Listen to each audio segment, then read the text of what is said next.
Okay, so we will start with implementing, uh, you know, whatever we discussed yesterday, we will try to kind of implement the same in Python as well.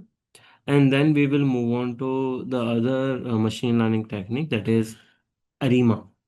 ARIMA is nothing but auto-regressive integrated moving average machine learning technique. Okay, ARIMA, auto-regressive integrated moving average. Okay, now let me share my screen.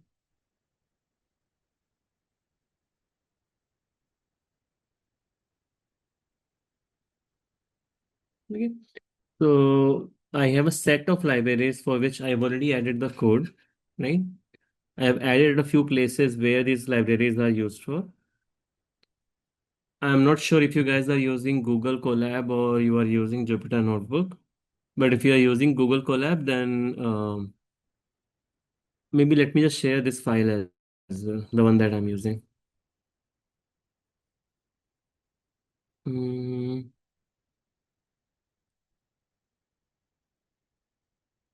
okay, I'm sharing this code as well with you.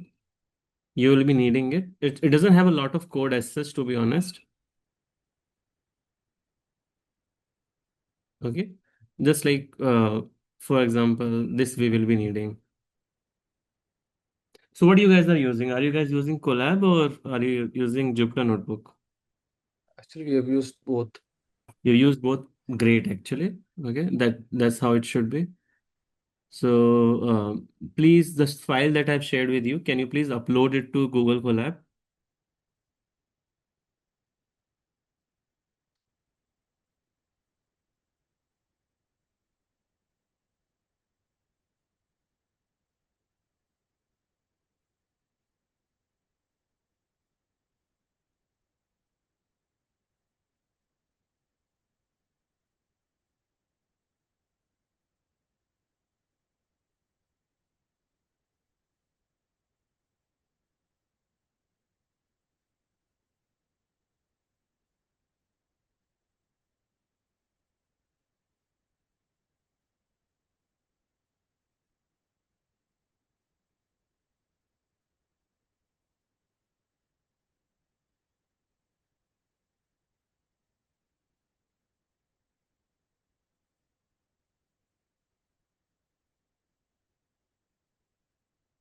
Okay, have you guys uploaded this file?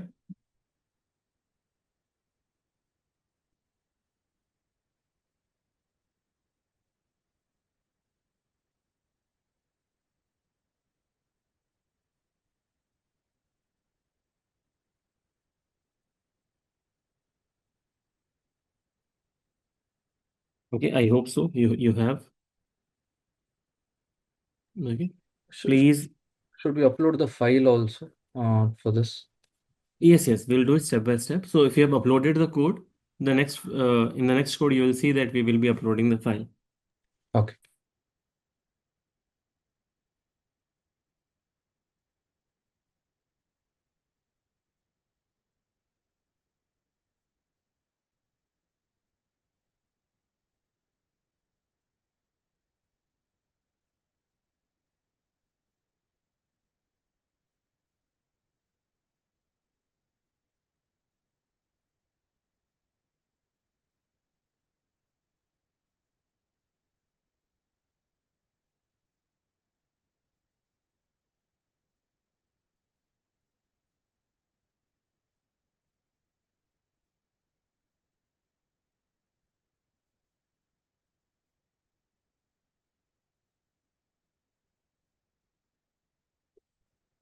Okay, so run the code,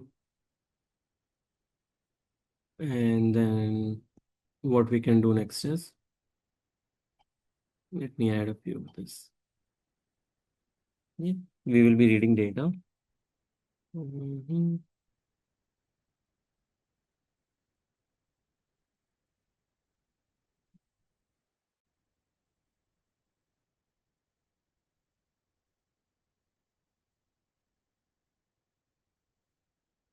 Okay. So read data. What we can do is we can import pandas. PD, then we can import IO. And I'm not sure how you guys are uploading the file. There are two ways to do it. Let me show you both. It will be helpful in future. Google.colab files.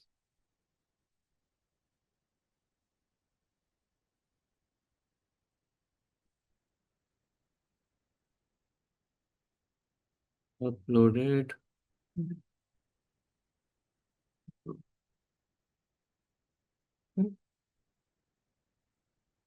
So there are two ways to do it.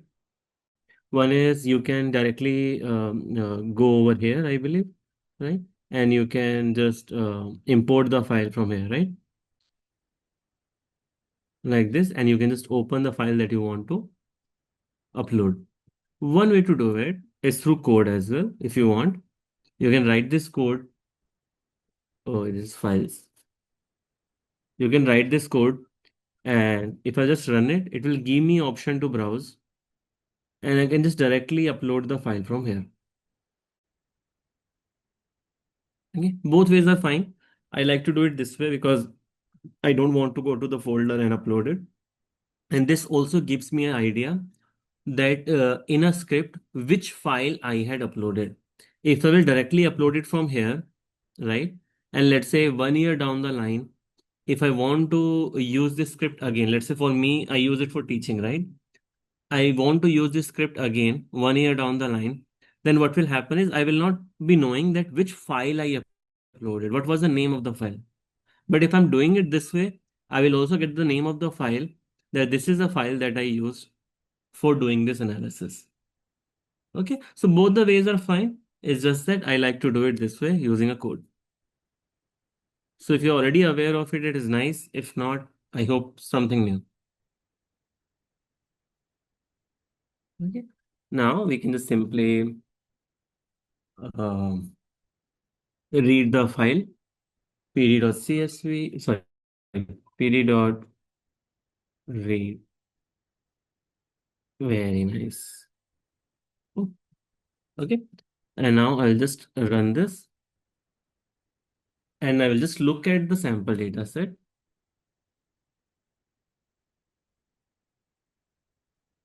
Yeah. So what we have over here is this is airline passenger data in which at a month level, not at a daily level, not at a quarterly level or yearly level, but at a month level, I have number of passengers who are flying, let's say, through a airline. We have a number of passengers who are flying through an airline. This is what this data is.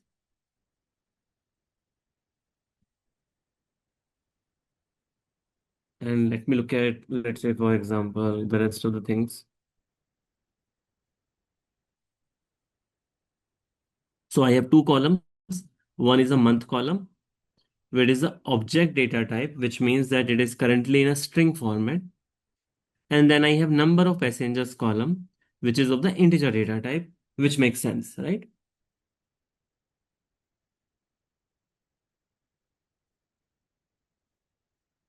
Okay. The one thing that we can do is we can just change the month column from string data type to time data type. Puneet, sorry Data to set. interrupt. Hmm. Can you please share all the files again because I had to change the device? Sure, no problem. Yeah, thank you.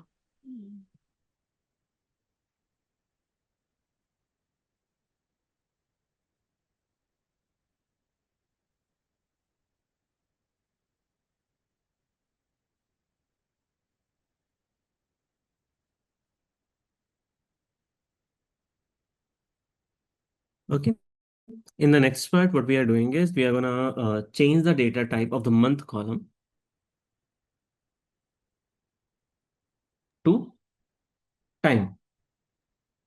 Equal to pd dot to date time. Puneet, sorry to interrupt. Can you please Mhm. a little the code for fetching that file? It didn't go through for us. Sure, this one. Yeah, can you please share that code if it's okay? Mm. Yeah. This retorted. Okay.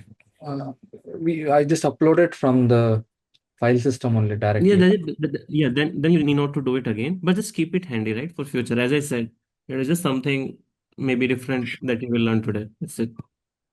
Okay, can you please share the other pieces of code also? This one? Data set is equal to pd.read and data.head as well. Dataset.head also. Uh, okay, but I was expecting, Ashwin, that you guys will be writing it a little bit yourself. We can, but while typing, it's difficult to concentrate on what you're trying to teach us. No? Okay. It's fine. So how I do it is, Ashwin, right? That First of all, there are two ways to do this. One is that few people like to write the code themselves and then run it in the class. So that is one way you can do it. And second thing is that even if you don't want to do it, that is also fine. I will be writing the code and I will be sharing this file with you at the end of the class, right? So just copy paste will not help. The reason being is, as I said, I'm gonna share this file with you at the end of the class. Okay. Okay.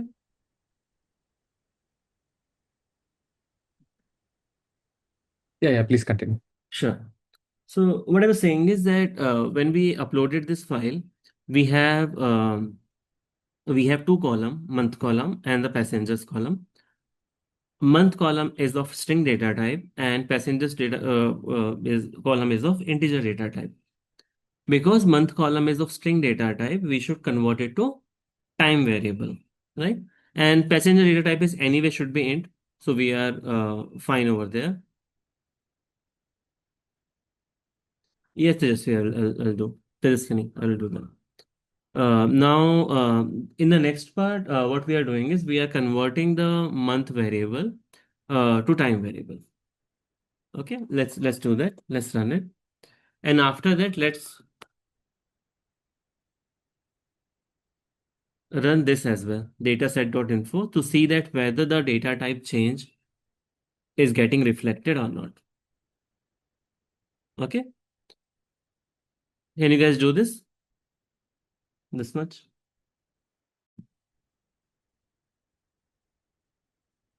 Yes. Sorry, I just joined late. Can I get the dataset file uploaded here?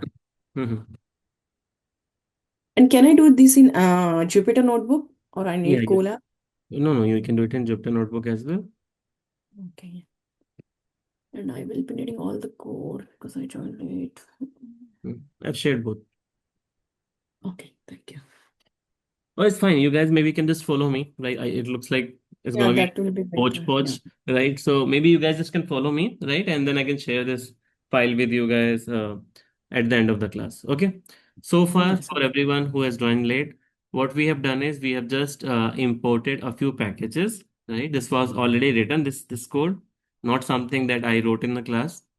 Then we wrote this code to kind of import the data set that we have. That is the airline passenger data. This data set is nothing but it has two columns. One is a month column, one is a passenger column. Month column gives me for like what is the month number, and passenger columns give me for that particular month year what was the total number of passengers that flew with that particular airlines. When we check the data set after uploading it, we realize that the month column is a string variable and passenger column is an int variable. So the data type of passenger column is correct, but the data type of month column is incorrect. It is not a string variable. It should be a date variable or date time variable. So I converted the month column to the date time variable. Now what I will be doing is I will again check the head of it. Right now, if you look at it as compared to last time, like what was sample data here? This, right? Now look at how the data has changed. It has become date. Date. Okay. Mhm. Okay. Now what I will do is I'll just simply plot this data set so that we will know how the data looks like. So load the chart. We have plt dot plot. What do we want to plot? We want to plot. Mm, just 1 minute. 1 minute. 1 minute. I think I forgot to index this data set. Just 1 minute. So right now, in general, when we have this kind of a data set and when we are using it to do time series modeling, we need to make sure that the time variable is used as the index for the data set. Because here, the time variable is not one of the input variables, right? So I'm gonna convert it to index, indexed data set. I will set index to month variable.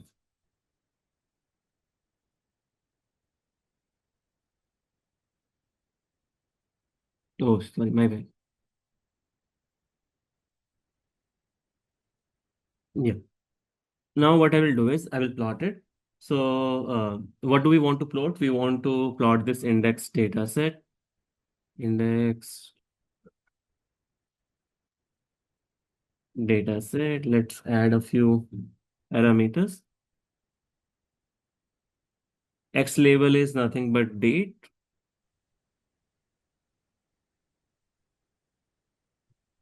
Your Y label is nothing but, oh, nice. Very nice, I think. Okay, so this is how the data set looks like. Based on the look of this data set, is there any trend variable in this? What do you think? Yes. Right? There is a trend variable because over the period of time, the series is increasing, right? So the trend will look like this, right? Like this. And is there a seasonality that you can see? Yes. Right? Because you will see that the same pattern is repeating again and again. Okay. So seasonality is also there. Trend variable is also there. And I'm assuming that some randomness will might also be there. Okay.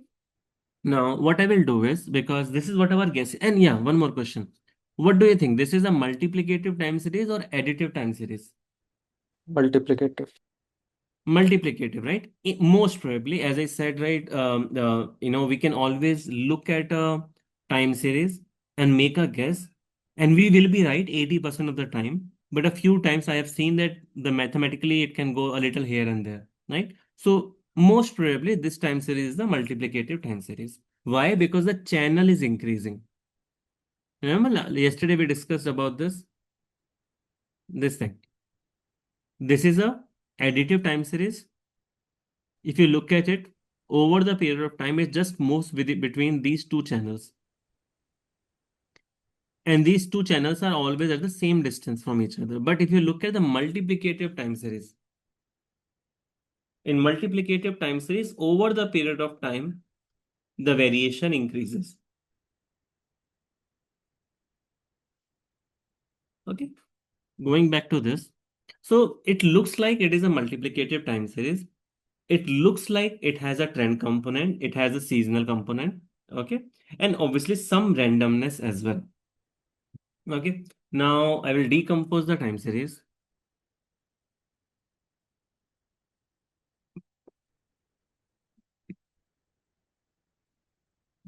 Decom.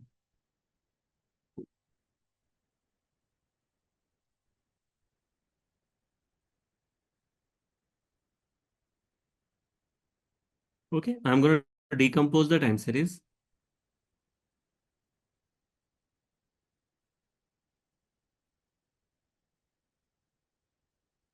Uh, so let's call it. Mm, yeah, this is nice. Okay, what happened? Decompose. Goodness. Seasonal decompose. Okay. We will be using the index data set. Indexed data set. Period is going to be 12.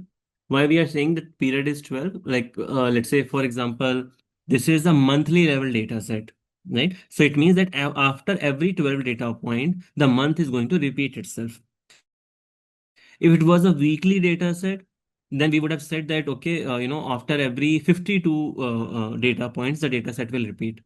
If it was a daily data set, we will say after every 365 days, the data will repeat.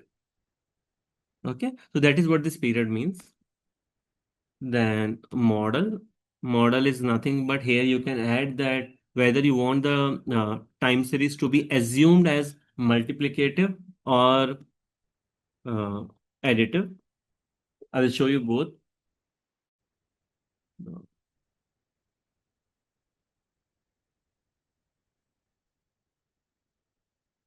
Um, okay, so we are decomposing the time series and we're going to plot it.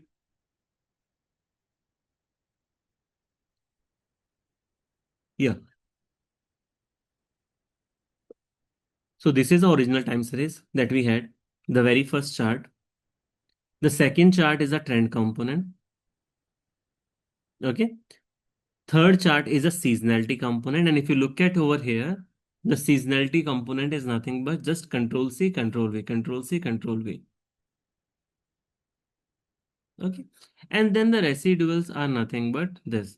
And here, if you will notice, the residuals are centered at 1, not at 0. Okay. This was something that I pointed out yesterday as well that I will be discussing later. So let's discuss that. Now, when a time series is additive, okay, let's say I have one question before going just one minute. Yeah, tell me. So why do we say December there, the DC and yeah, why I want to miss No, no, how did no. we come to that equation? Yeah, this one. This is just a variable name. Oh, just a variable name. Yeah, And yeah. why then period equal to 12?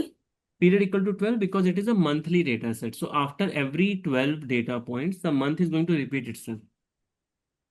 Okay. Month is So we are going to giving the idea to our function that this is a month Mhm. level data set. If it would have been a weekly data set, then it would have the value would be period equal to 52. If it was a daily data set, then period equal to 365. Okay. Okay. And Okay. index data set is our data set, right? Yeah, yeah. Index data set is our data set, Okay, got it. Thank you. right? So this data set, this the one that you see on the top, that is your index data set. Okay, got it. Thanks. Okay. So what I was saying is that yesterday we discussed that in time series we have three component: trend component, seasonality component, and random component. And these three components can get combined together in two ways to make a time series. One is the multiplication method, and one is the addition method. Right? And then I just simply said at that point of time that the average of random variable will always be 0. If it is not coming out to be 0, then it is not random. Right? Remember we had the discussion. Now, which makes sense as well. If it is not coming out to be 0, then it means that it is not random. But if I look at over here, I see that the randomness component is trending at 1. What is the reason behind that? Before I explain the reason to you, let me show you another thing. Right now it is multiplicative. Let me comment this out and plot additive.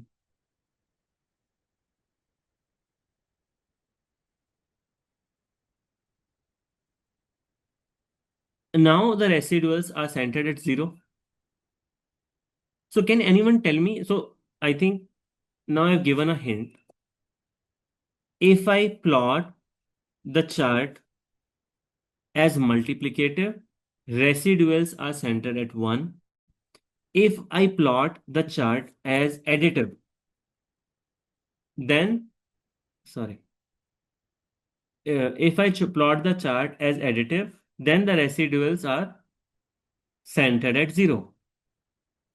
Now, my question to you guys is, what do you think why this is happening? Why in multiplicative the residuals are centered at 1, and why in additive the residuals are centered at 0?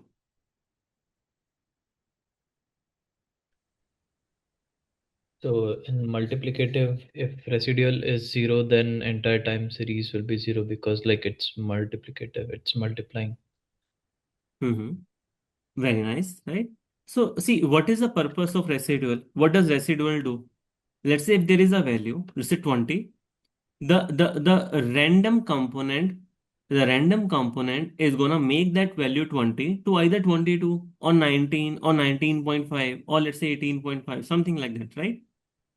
The random component, what it do is that whatever your actual value is, whatever your theoretical value is, right, it will increase that or decrease that a little bit. If it is 20, it will make it 21 or 22, or if it is 20, it might make it 19 as well. So sometime positive, sometime negative. Okay, if I want to have the same effect in a multiplication, how will you do it? If I want to increase a number by multiplying it, can I multiply it with any number and the number will always increase?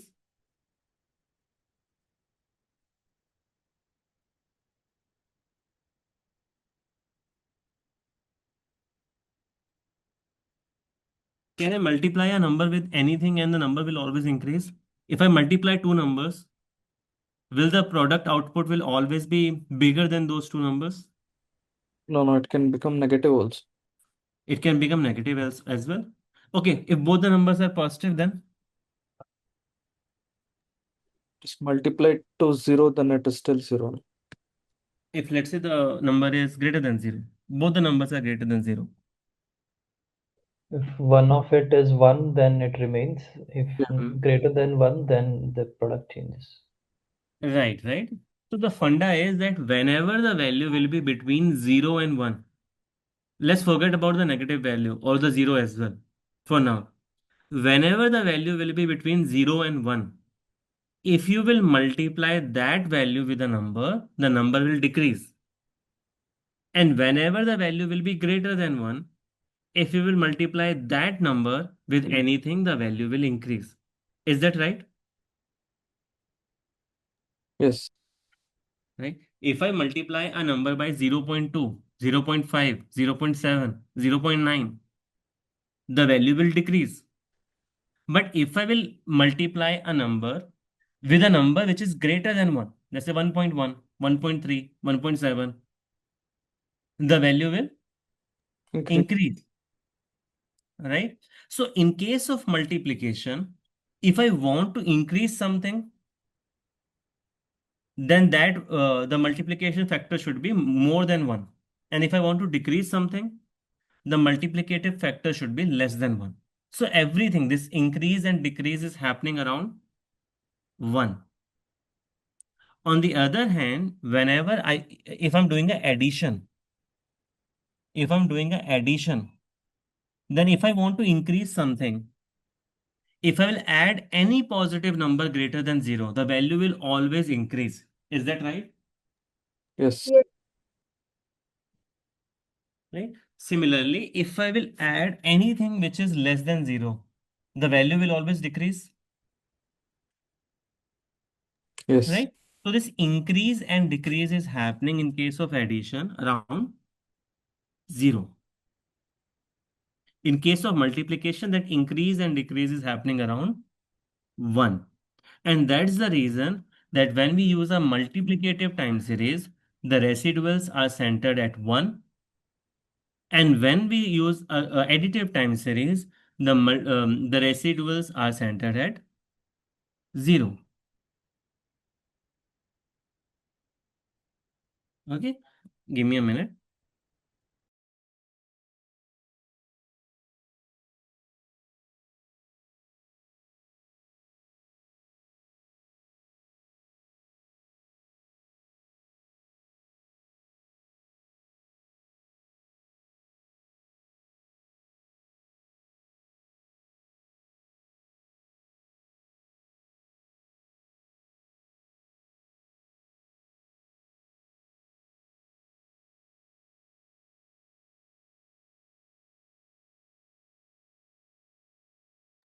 right? So residuals will always be centered at 1 if I will be using a multiplicative time series. And it will always be centered at 0 if I will be using a additive time series. Clear? So let's say whatever we did yesterday, this chart reflects more or less the same thing. Okay. Original time series, trend, seasonality, and residual. Let's move on to the next part.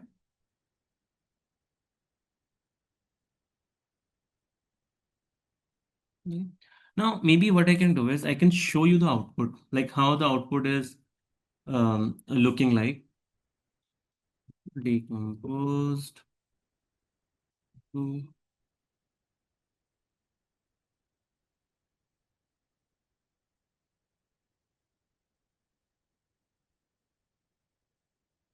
This is our decomposed time series. Then let's make the original versus decomposed. No, versus.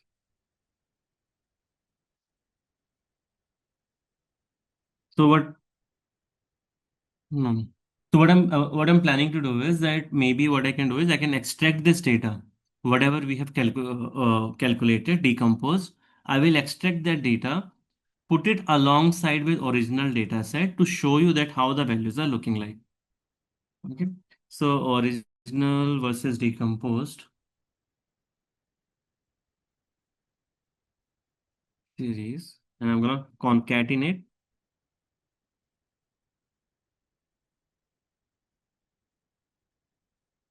decomposed dot. Right. So this is our observed value. Then decomposed dot trend. This is our trend component. Post dot seasonal, and then decomposed dot residual, right? So this is going to be our residual value. Axis is going to be equal to 1. Yeah, makes sense. Oh, nice. This is my column names are also changed. Residuals, or let's say unexplained.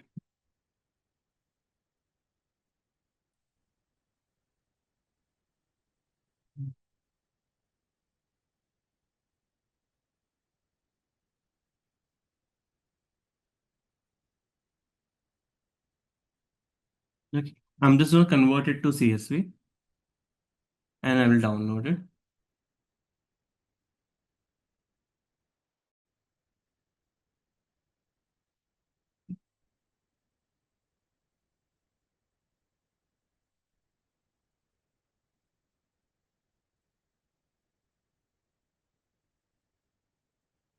Dot CSV. Mm-hmm. Compose. Okay.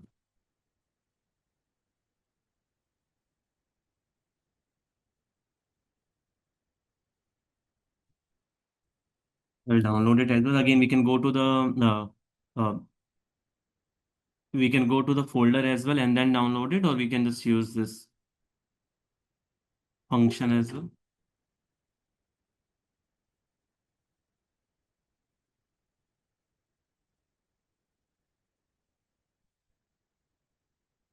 Okay.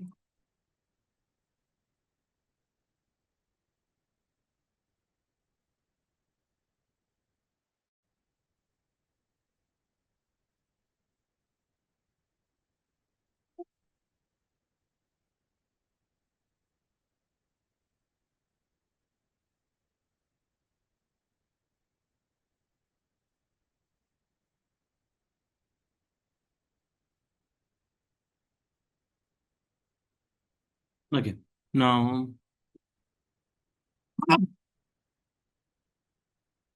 this value is 127. I'm just hoping that they have used 336. Okay. I don't know what they have used, but Let's take average of 6, 7, 8. Okay, this.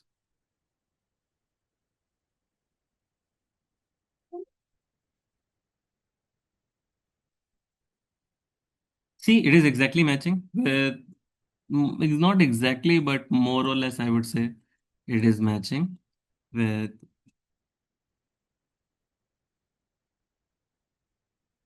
more or less, it is matching with, let's say, the values that we have done, centered moving average, right?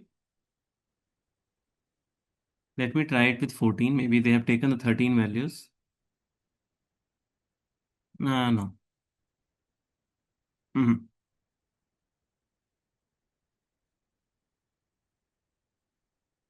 Okay, so if you look at it, more or less, approximately, this values that we have calculated, the centered moving average is matching with the trend component, the way we calculated it yesterday. Okay, now seasonality component, if I look at it, if you look at these 12 values, these 12 values will be some different values. But after that, exactly the same 12 values are repeating.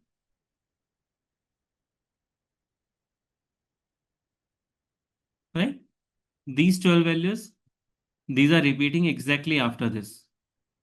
Right? And again, then after these 12 values will exactly be the same. These 12 values will exactly be the same, and so on.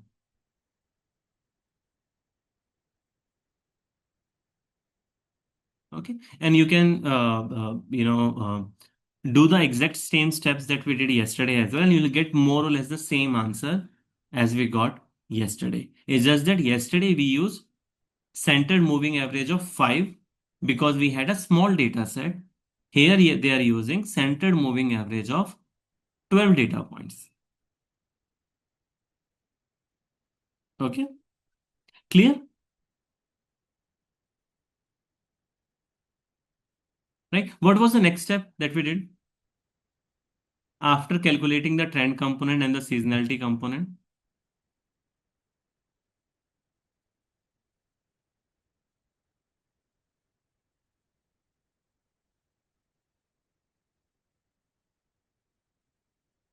You remember?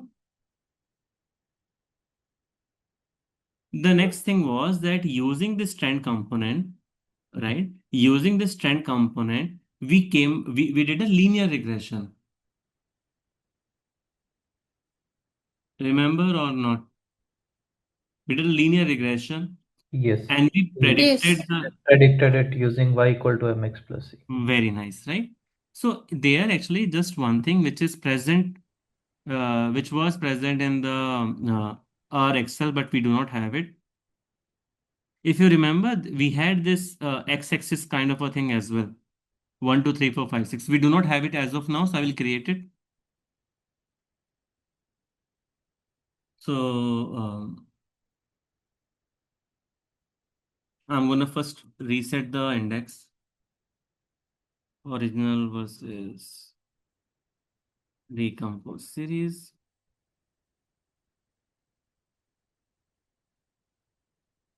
equal to, if I'll show you the head as of now. Yeah, so the time variable is the head.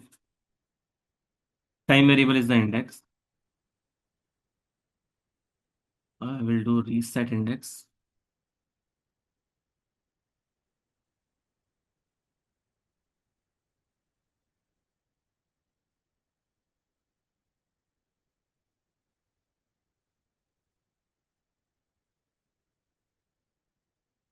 What happened?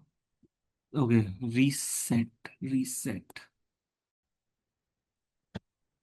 Done. Right? Now, the next part, what I will do is I will create a rank so that I will have that 0, 1, 1, 2, 3, 4 kind of a variable. This one. This variable I'm trying to create.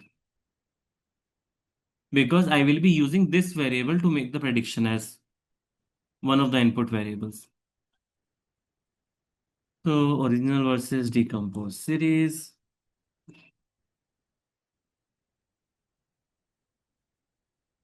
And at any point of time, if you have any question, please let me know. I'm creating a rank column based on month variable, right? So that the data is sorted at the month variable.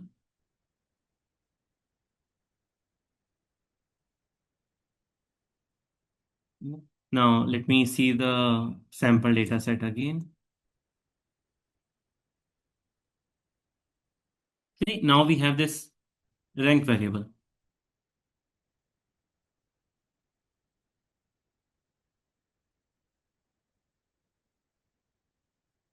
Maybe I can show you the more number of lines here.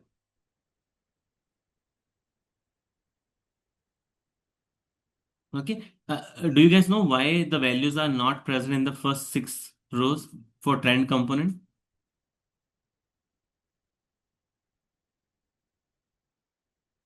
Why the value is not there in the first 6 rows? Yeah, Because we are centered calculating moving CMA average. for, yeah. Right, because we are CMA from 6. calculating using centered moving average. For these data points, there will not be enough values. Okay. Now, what I will do is I will do a simple linear regression, but before that, I need to remove these null values. Okay. So let's say data for model, data for model equal to original versus time series dot drop NA. Right. This is going to remove these rows where we have null values. And then my X, that is my input variable, is nothing but data for model. What is my input variable? Any guess? What was my input variable? It is the rank function, right? Just 1, 2, 3, 4. This 1, 2, 3, 4. And what is my Y variable? Y variable is easy. What we are trying to predict?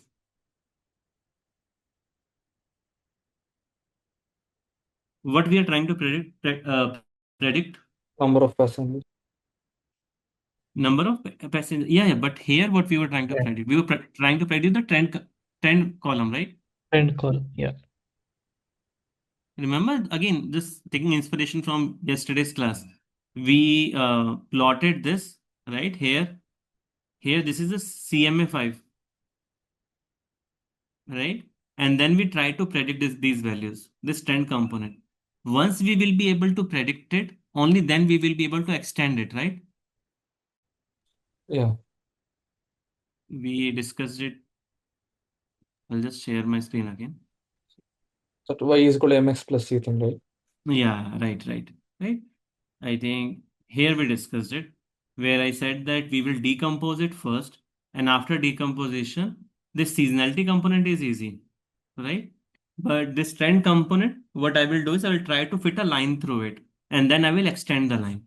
So it is doing the same thing. So the thing that I want to predict is the trend component, and then I will be fitting linear regression through it. Even yesterday we did fit linear regression when I told you that this equation that we have over here, this is nothing but the output of linear regression. So I'll do a linear regression here. Import small regression.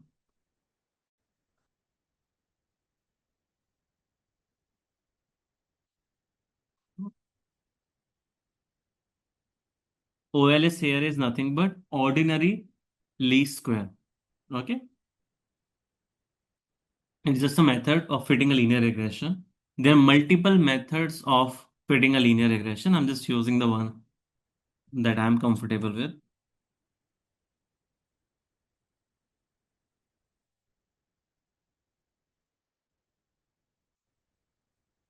Okay. Now I'm getting this summary. So from here, I can easily write the equation.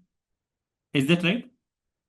what is going to be the equation? Let's say the trend component is equal to, if you would have to write the equation yourself, how will you write it?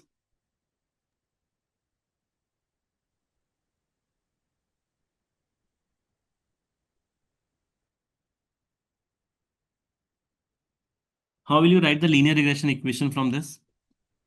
mx plus c, m is here for them. Right, y equal to mx plus c. What is m here? Based on this summary, what do you think m is? Coefficient. Very nice. So we have two coefficient. Out of these two, which one is m?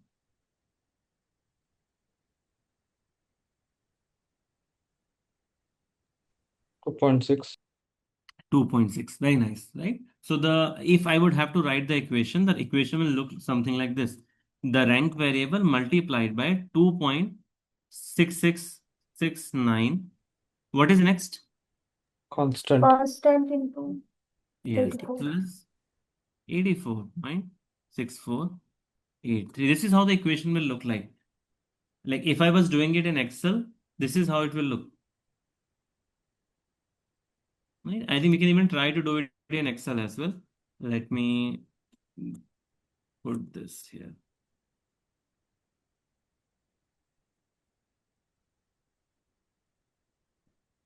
This is the trend component, then this is the time component, sorry, rank column.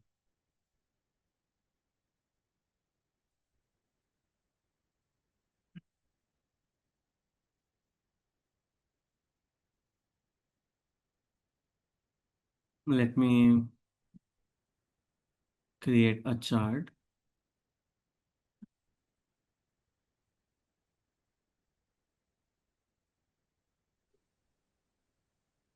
I have one question, so let me know Mhm. when can I ask.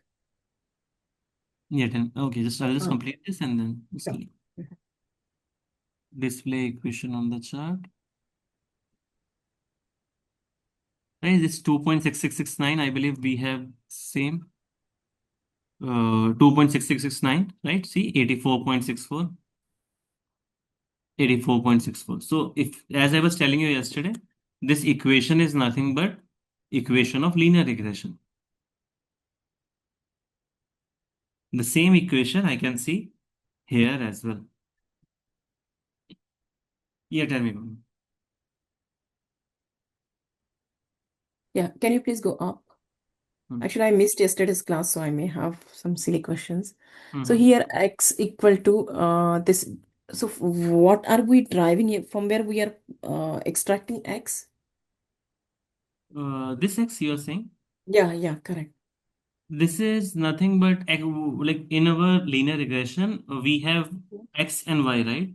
Y Yeah, is correct. nothing but our target variable. X is Mm-hmm. nothing but our set of input variables. So X here Yeah, is, but it yeah, shows it's blank here, so I'm not getting what are we extracting. we are, That after we are dot lock. Yeah.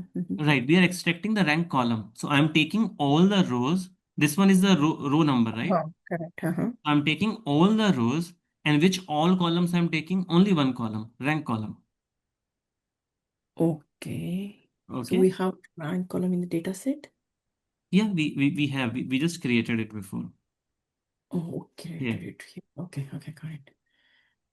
Okay. The Okay. rank column was nothing but simply we will sort the data set on month column and give it Mm-hmm. 1, 2, 3, 4, 5, 6. That's it. Okay. Yeah, can you please go down? So then we are using XY. So what is this import SM, then SM dot add constant. So what does this add constant does? Okay, so as I was saying that everyone has a different way of doing linear regression. So I don't know how you guys did it, but I use this particular, this particular library. This library Okay. gives very good results, but it has one disadvantage. The disadvantage is, if you guys remember, this is how your equation of linear regression used to look like. Let me just show you.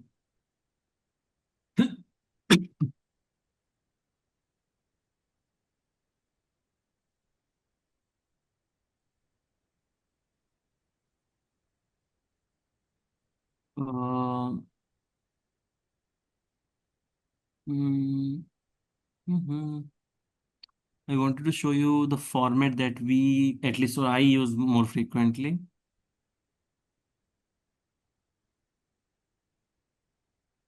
Mhm. Yeah, this one. Okay. So this is the equation of linear regression, and this is for everyone, right? This is the equation of linear regression. Correct. We Yeah. have y is equal to beta naught plus beta b1 x1 plus b2 x2 and so on, right? Mm-hmm. Now, what is x1 over here? What is x1, x2, x3? It's variable. It is variable. Very nice, right? Those are variables. And what is beta naught? It is an intercept, Intercept. Yeah. Mhm. right? Intercept is nothing but where, let's say, for example, if you're looking at the two-dimensional data set, then where the line is cutting the y-axis, right? Correct. Yeah. So, if you look at this equation has one intercept, and then a lot of different variables can come, Mm-hmm. right? Now, in this library that we are using, this library actually cannot come up with the intercept value on its own. So what we do is we create a variable which is nothing but constant. Let's look at the value of this constant. Let's see how x looks like.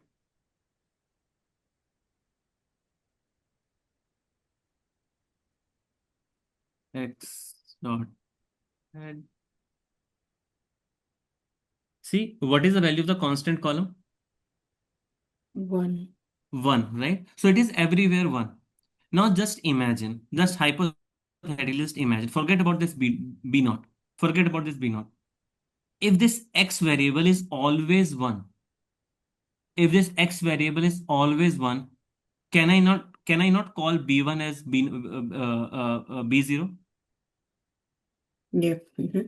Right? So this is exactly what we are doing over here, right? Because we cannot come up with a intercept on its own, we are adding a variable which is always 1. The coefficient of that particular variable will be nothing but intercept. Okay? The coefficient of a variable which is always 1 is nothing but intercept. Or you can just imagine a x0 here. We have b0 plus b1 x1, right? Just imagine b0 x0 plus b1 x1 plus b2 x2 and so on. Okay? Is just that the x0 is always 1. Because it is always 1, and because we are taking a multiplication, I can just simply write b0.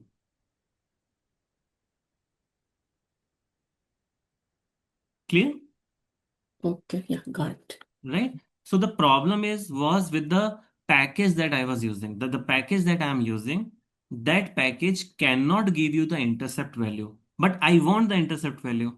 So what I'm gonna do is I'm gonna add a new variable. What is that new variable? That new variable is always 1. So the coefficient of that particular variable will by default become the intercept. Right. Mhm. Okay, so ideally I have only one variable, but I created one more variable just to get the intercept.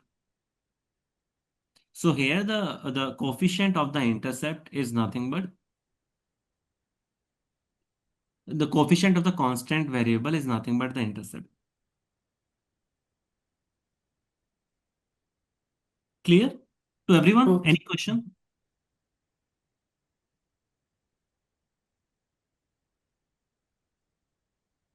I have one more question, not Mm-hmm. here on the Excel. Can you please go to the Excel? This one? Yeah.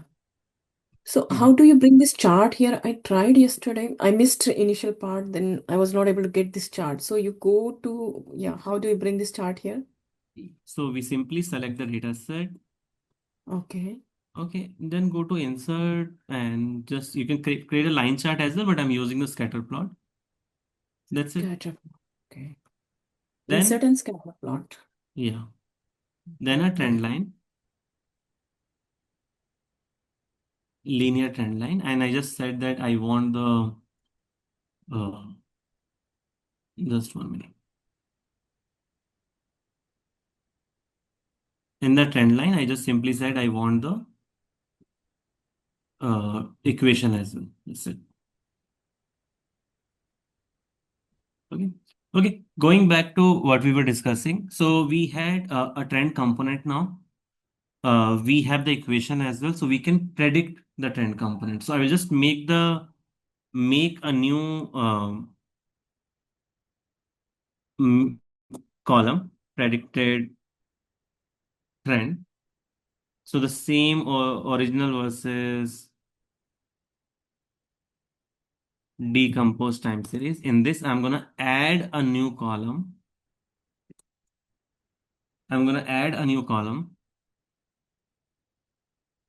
Predicted trend.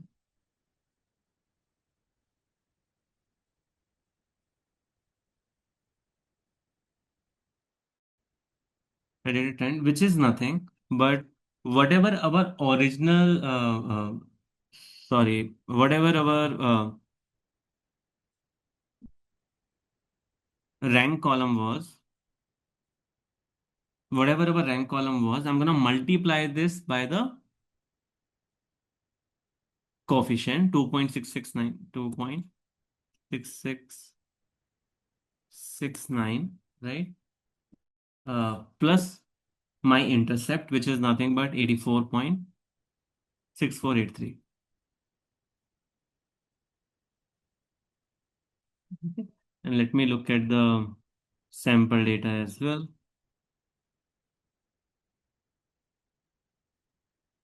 So this is what my predicted trend is. What was the next thing that we did? Next thing that we did was we made the prediction.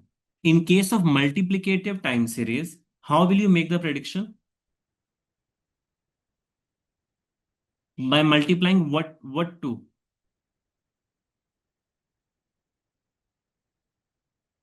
Like we already have this red dotted line, right? We just predicted it. W- Do we also have this pink line or not? Yes. Yeah, unless we divide the predicted trend with the original values we have. Yes, yes. So that thing was already done. If you look at it here, we did that thing, that division thing that we did to kind of get the seasonal component. But here in the calculation, it was already done. So now I have, so what all I have is, let's say, pointed it out over here. I have the original values. Mm, Let me make it of a different color. Let's say dark gray. I have these original values. Then this is also something that I have. I have the seasonality component as well. This is also I have. Do I have the predicted trend? I have the predicted trend as Yes, well. I just created, right? yes. Here, Mhm. we just created it. Now, what was the next part? The next part was predicting the value. Yeah, How will you right. predict the value in case of multiplicative time series? That seasonality into predicted trend. Yes, into our Yes, yes, exactly. By multiplying SNR, because we cannot predict the randomness. Randomness we will not be able to predict. We already have the seasonality. We already have the trend prediction. We will multiply the two to get the predicted time series. So let's say in the same data set, I will add a new column. Let's call it predicted time series.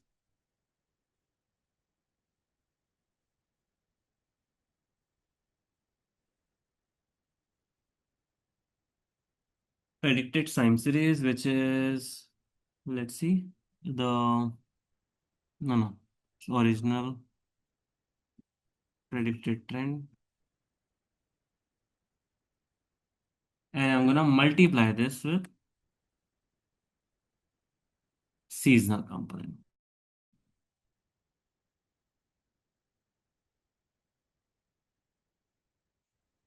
Okay. Now what we can do is maybe we can plot both.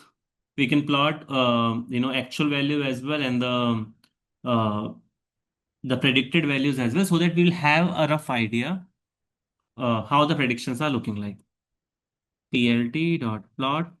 We are gonna plot original versus decomposed. Okay, this is fine.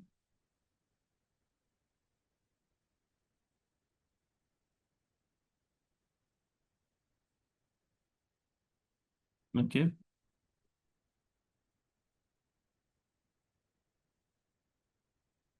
Then I'm gonna plot predicted values as well. Let's make it of a different color. Color equal to red, and then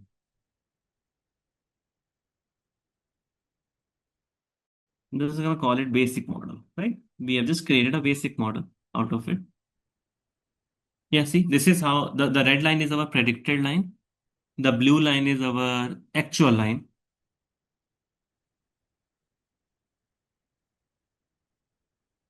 So obviously not, if not awesome, then it is still great, I believe. Right? We did a decent job in making the prediction for this data set. So these peak values in the last two in curve is the randomness. Which one is, sorry? So in last in this four curves, there is this blue line which is going no in the plot itself in the chart. Yeah. Right, Is yes. that randomness? No, Yeah, like this so peak value. whenever we make a prediction, right, you can be a little wrong as well, right? Let's say if I want to make a prediction on, let's say, your height as well, right? Like someone told me that there is some girl, I need to predict the height of that person. How will I predict it? Will I call it as 10 feet? No, right? Will I call it as 2 feet? No. So my prediction will be, let's say, hypothetically, 5.5. Now, why I'm making that prediction? I'm just saying that, okay, what are the factors that I know? I know that, okay, that person is a human being. Okay, so the what is the average height of human being? Second thing is, even in a human being, the gender is, let's say, female. So if it is male, I'm going to predict, let's say, 5.6. If it is a female, I'm going to predict 5.4. So let's say my prediction for the height of someone, some girl, is 5.4. But will the height of that person will exactly be 5.4? The answer is no, right? That is just my prediction is. The actual value can be a little off than that. So the same thing is over here as well. I have the predicted line, I have the actual line. If there is a difference between the predicted line and the actual line, right, that can be because of a few factors that we do not know. Okay, it need not to be random. This is what I'm just saying. Right? And that is what the error of any machine learning technique is. Any machine learning technique will not give you zero error. It will give you some error. This is what that error is. Okay, yeah, got it. Thank you.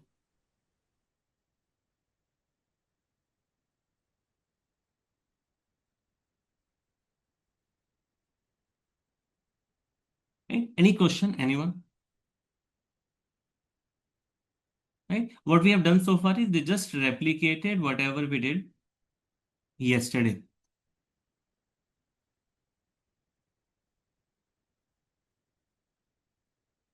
Any question before I move on to the next part, a new modeling technique?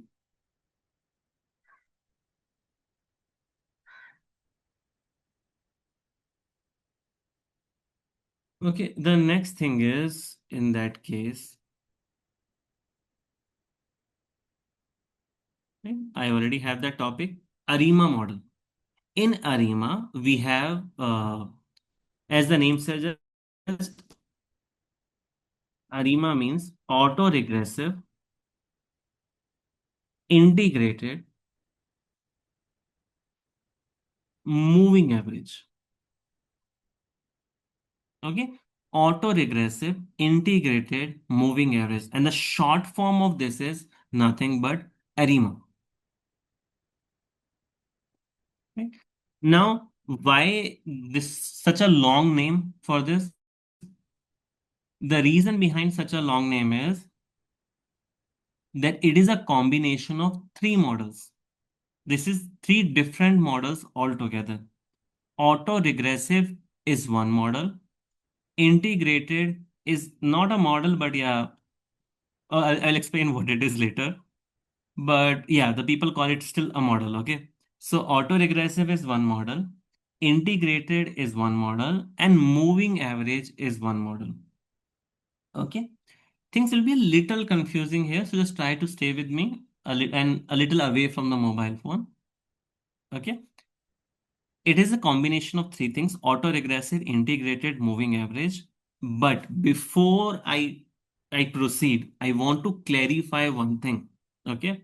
So here three models are there.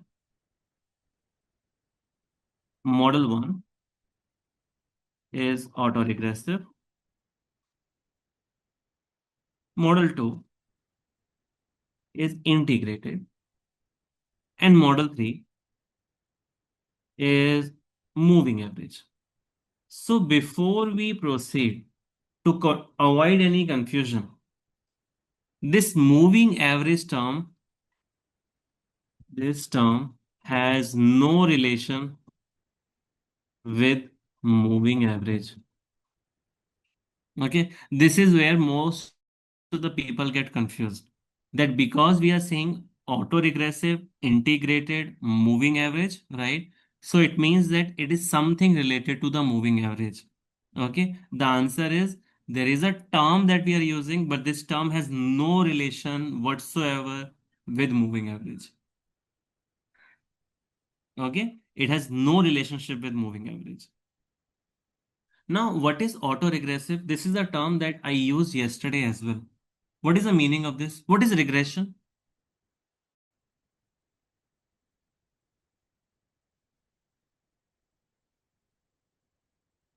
What is regression? Finding that a line that fits most of the data points and Right. So in regression, what happens is that it is any modeling technique which use a set of input variables, and then there is a target variable which is continuous. When we use those input variables to predict a continuous target variable, then it is called a regression. Okay. So regression is nothing but a machine learning technique where we try to understand the relationship between the input variable and the output variable and use those input variables to predict the output variable. One condition being is the output variable is a continuous variable. If it is a categorical variable, then what it will be called? Classifier. Exactly, very nice, right? It will be a classifier or it will be called a classification modeling technique. Okay, so auto-regressive means, first of all, the regression is going to happen, but auto-regressive means regression on itself,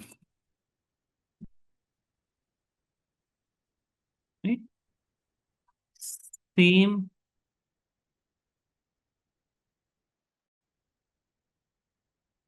uh, target variable will be used to predict the target variable itself. So let me modify it a little bit. Uh, Past values of target variable. Okay. Or the previous values of target variable. Previous values of target variable will be used to predict the target variable itself or to predict the future values of target variable. I have a very naive question. So even in general, machine learning more or less works on the same principle, correct? So you have historical data and you're predicting a newer data. Right. The only difference is that in all the machine learning techniques that you have used so far, each row is treated independently, right? It means that even if you will change the order of the rows in your data set, the output is not going to change at all. Okay, you can try it as well. Whatever the machine learning, linear regression, or classification, whatsoever you have done, just try to shuffle the data and rerun it. You will get exactly the same accuracy. not even 1 point here and there, because each row is treated independently. In case, what is different in case of time series is that the order of rows do matter. Okay, I cannot take, let's say, the February month data before and then the January month data later. Okay, in the data set, it can be like that, but before the modeling will start, the data will always be sorted. Whether you will sort it or not, the machine learning algorithm will always sort it first, right? Because order of data points matter in case of time series. The other modeling techniques that you have learned so far there, the input variables were separate and the target variable was separate. Here, the input variable and target variable both is one single column. Okay, that is the difference. But you are right that we have done something similar in the past. Okay. Yeah. Thank you. Okay. Now, integrated is something, I'll just write the explanation of it, but I will explain it a little later. It is used to make the series stationary. Okay. What it means, I will explain a little later. The other one, moving average, as I have already said, the term moving average has no relationship with moving average, totally independent. Okay. So in this particular model, what we do is we use the errors in the prediction, errors that we have made, like over here itself. If you look at it, there are errors in prediction, right? These are nothing but errors in prediction. So errors in prediction will be used later to improve our prediction. Okay, it will be used later to improve our prediction. Hypothetically, let's say you are into betting, okay, on let's say these players in IPL and all. And I don't know any new player, but let's say Sehwag or Sachin. Let's say Sachin. Okay, everyone knows Sachin. So let's say every time there is a match, you are trying to make a bet that how much Sachin Tendulkar will score. Okay. Now there are two ways to do it, like to make that prediction. One is how much in general he has scored in the past. Okay. How much he has scored in general in the past. Now Sachin played a match 5 years back where he scored a century. Will that have any impact on today's match? How much is going to score? Sachin is going to score today? No. No, right? Because that is a very old data point. So yes, the previous values matter in case of time series, but obviously the recent values will have more weightage as compared to the old values. Okay, the recent values will have more weightage as compared to the old values. So if I need to make a prediction that how much Sachin will make today, I will look at the past few matches, and based on that, I will try to make a prediction.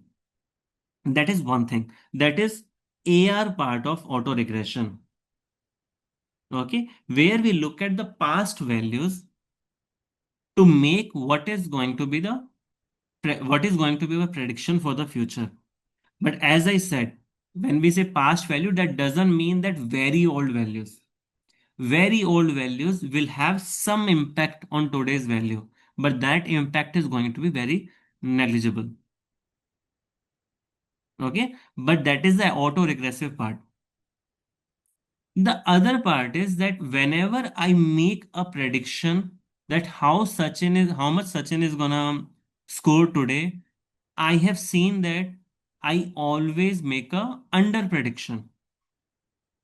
Okay, I always make a under prediction for some reason, which means that whatever the prediction that I make in general, Sachin ends up scoring more than that. It means that there is an error in the actual value and the predicted value. Is that right? If I will Right. be able to predict exactly the same, then the error will be zero. Yeah. But what I'm seeing is that most of the time I end up predicting a little less. Or let's say there can be some other person as well who feels that he always end up predicting a little more. But forget about that person. Let's forget let's focus on Puneet. Puneet is trying to make a bet on how much Sachin will make in today's match, and we have seen that Puneet tend to always under predict. So what will you do? How can you make your prediction more accurate in that case? Make corrections. Make correction. Very nice, right? So let's say if Puneet is making a prediction that Sachin is gonna score 50 today, you might say that he's gonna make 60. Does that make sense? This is how we do it in real life as well. That when we see a pattern that okay, we tend to under predict, or let's say we make a you make a pattern that we try to in general I over predict. Okay, so you'll make some cut. If I always over predict, then you will make a cut in my prediction. If I always under predict, I will make a addition to it. Right? So it means that based on the errors that I have made in the past, I'm going to make some correction in my today's prediction. That is nothing but the moving average part. Okay? Just remember Sachin's example. How much my prediction is going to be for today, that how much will Sachin will score today will depend upon how much Sachin has scored in the past. But what do we mean by past? By past, we mean the recent matches, not something which happened 3 years, 2 years back. Similarly, if Puneet is a kind of person who has always been very conservative and ends up predicting a little less, then what will you do? You will add some buffer on top of it to make the prediction right. That is your moving average part. Using errors made in the past to correct today's prediction is nothing but moving average. Okay. Using errors from past to make correction on today's or future prediction. That's what moving average is. As I said, the name is very different from what actually is going to happen in this. Okay. And even here, let's say I made a error of 5 runs 3 years back when I was predicting Sachin's score. Will it matter today? No, right? So even when it comes to making errors, the recent errors will have more weightage as compared to old errors. Just like previous runs scored by Sachin matters, but recent matches matter more as compared to old matches. The same way, errors that I have made recently, those matter more as compared to previous one. Okay, now as I said, we will be using these three models to make the prediction. In this model, we use term called PDQ. This is our order of ARIMA, that is auto regression. This is the order of AR, I, and MA. Okay, this PDQ is nothing but my values of AR, I, and MA. What does this order means? If I'm just giving you different examples.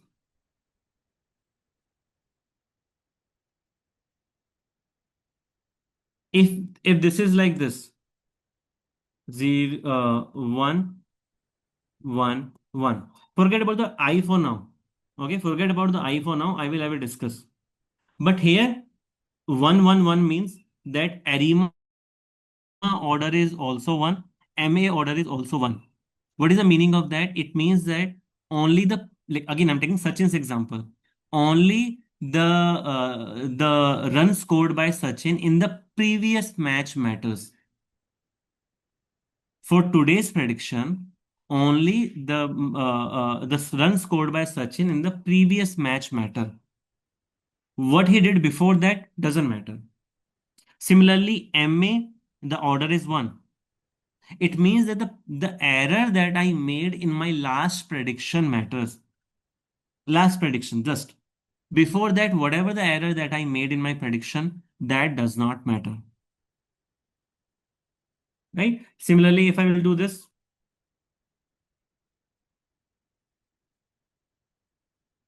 what is the meaning of this? The meaning of this is that the run scored by Sachin in the last two matches matter. Okay. And but the error that I have made in the prediction that matters only from the last match. Okay. So how many previous values I am taking? How many previous values that I am taking for my prediction? That is your P. P is going to be how many previous previous values I am considering for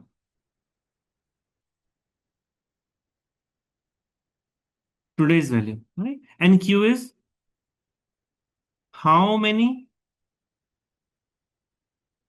previous errors I am considering for predicting today's value. Okay. Now, if I consider, let's say, the last two values, okay, the both can have different weightages. Obviously, the recent one will have more weightage as compared to the last to last one, right? But I'm considering at least last two values. This is what it means.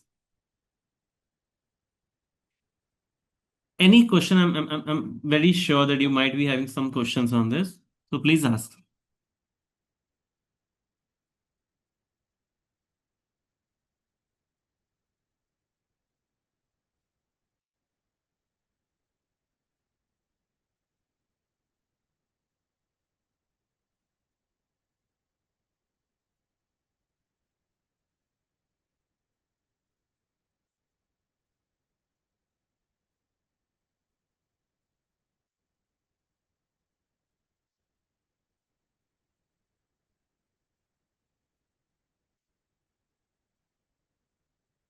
Any questions so far? Then I will explain the next part. Uh, if the AR is 5, then the values for means the 5 values has equal weightage. Or Sorry, what? I was not able to get it. What are you saying? If the value for AR is 5, then the scores of that 5 different values has equal weightage. No, not equal weightage, right? So when let's say if I understood your question correctly, you said, let's say if the value of AR is 5, right? Then will the five values, the five previous value will have equal weightage? The answer is no. No. Okay. The value of AR equal to 5 means that I will be considering the last five values for making my prediction today. But will I be giving them equal weightage? No, I will be giving it different weightages. Okay, but I will be using uh, past five values. Okay. Okay.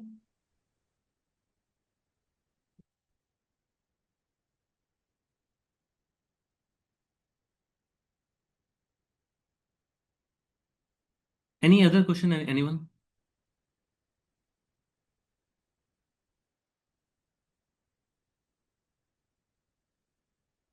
How will we decide the value of P and Q? Again, there will be a theoretical way of doing it and there will be a practical way of doing it. Theoretically, we will be using ACF plot and PACF plot. ACF plot is ACF is nothing but auto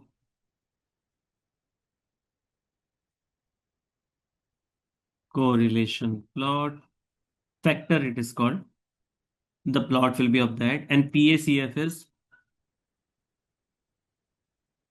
partial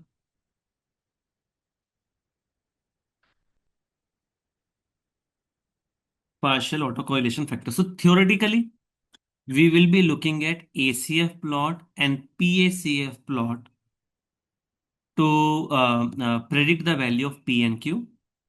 Okay. Practically, I will give you a better way of doing it. How we do it when it comes to actually doing it at work, we try out different values of P and Q and see that which one is giving us the better prediction, and we use that. Because honestly, trying out different values is much more easy as compared to coming up with the values of P and Q by looking at the ACF and PACF plot, because those are in general very difficult. And there is always chance that you can do it wrong. Okay, so it is a little difficult task, but we will learn it today how to do that. Okay, now I want to discuss the I part, that is the integrated part. But before that, we need to discuss something else, that is uh, stationarity. Right? So all the machine learning techniques that we have for time series make a very important assumption.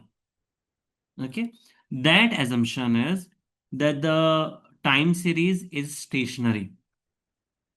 Okay, that assumption is time series is stationary. What do we mean by the time series is stationary? It means that it should not have any trend component.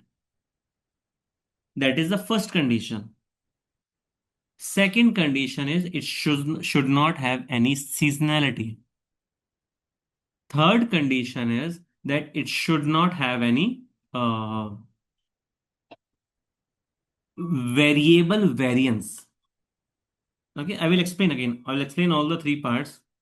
But there are three conditions I should be able to meet to call a time series stationary. And why do I want to call a time series stationary?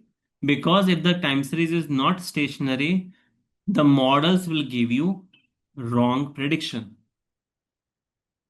So to make the time series stationary, what I'm going to do is, to make the time series stationary, we need to do three things. We need to make sure that there is no trend component. We need to make sure that there is no seasonality. We need to make sure that there is no variable variance. Okay, what do we mean by all of these three things here? If you look at these two different series, in one we do not have a trend, and in one we have a trend. So wherever I will have a trend, the series will not be stationary. Okay. Second thing, I was talking about the seasonality, right? If there is a seasonality, right, then it is not a stationary time series. If there is no seasonality, then it is a stationary time series. Okay. Other thing is the variance. If you look at the variance, variance is nothing but the spread of data, right? If you look at the spread of this data, don't you think that it is constant? It is always between this and this, Yes. right? So the spread of data is constant here. So the thing that I was telling you is that whenever, so the spread of data is nothing but variance. So if the spread of data is constant, then it is stationary. But if the spread of data is changing, if you look at over here, don't you think that over the period of time, this series is becoming more and more wider?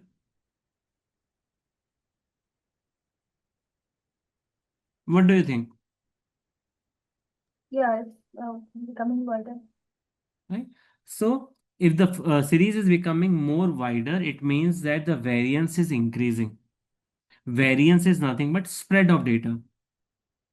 If the series is becoming more wider over the period of time, then it is not stationary, right? And again, I'm repeating myself, why we want to make the series stationary. We want to make it stationary because that is one of the assumptions of time series, that the series should be stationary, right?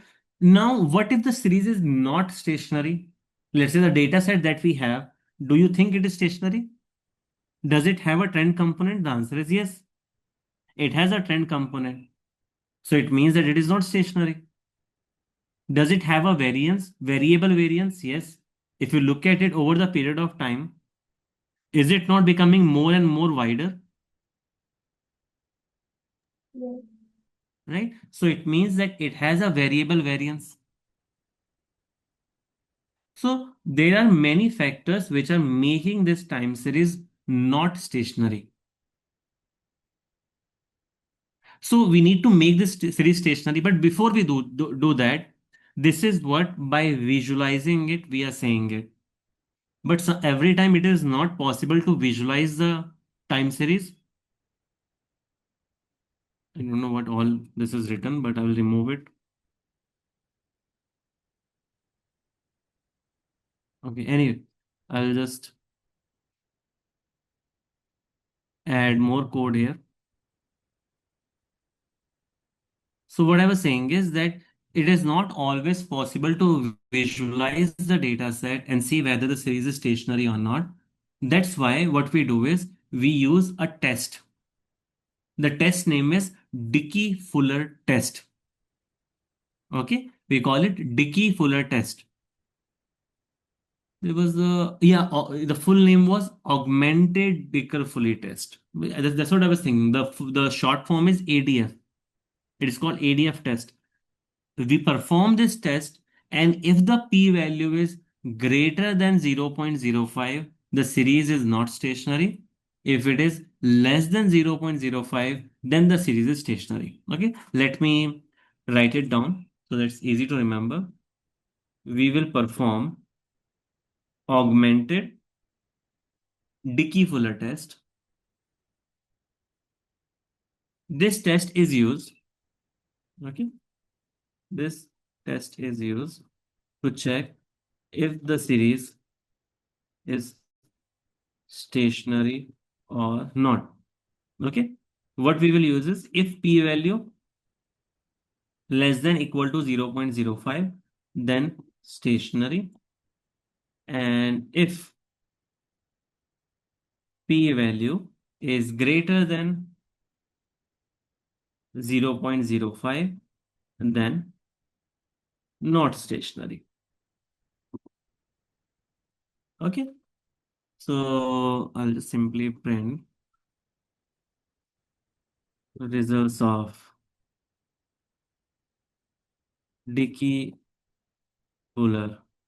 test.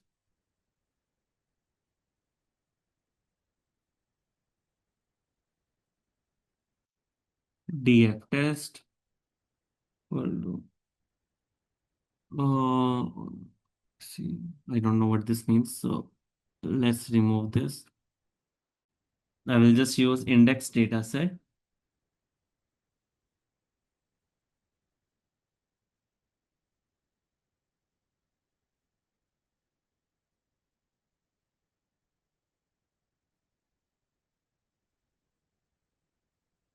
Then I can print the p-value.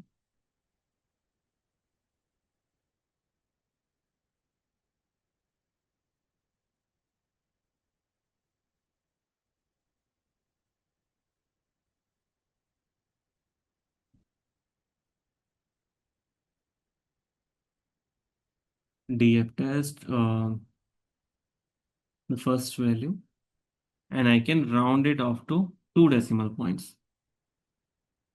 Okay, I think this should work. Yeah.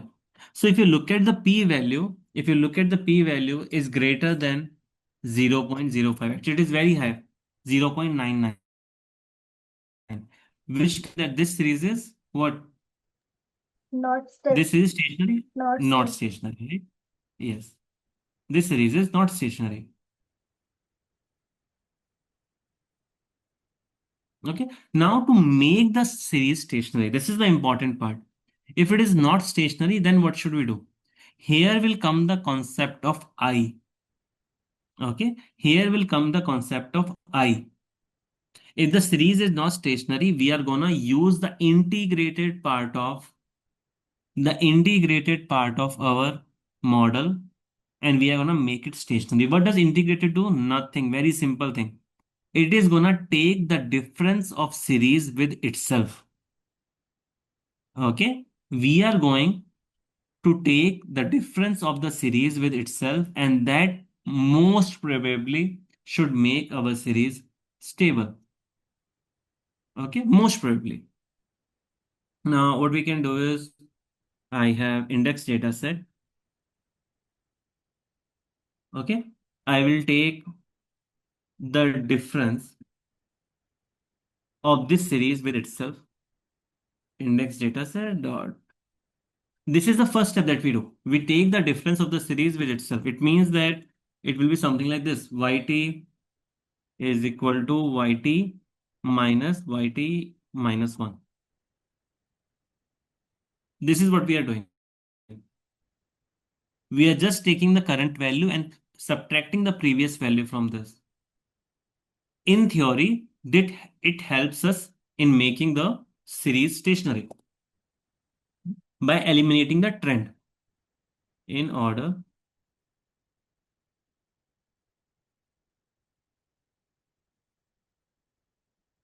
to remove the trend and make series stationary,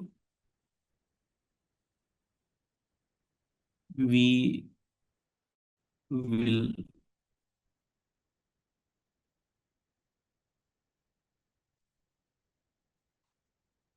use differencing.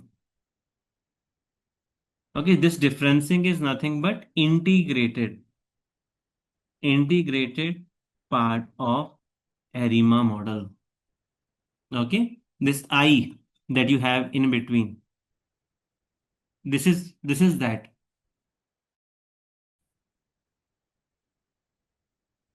Okay, and now after making this difference, we are going to drop the null value. Okay, we are going to drop the null value.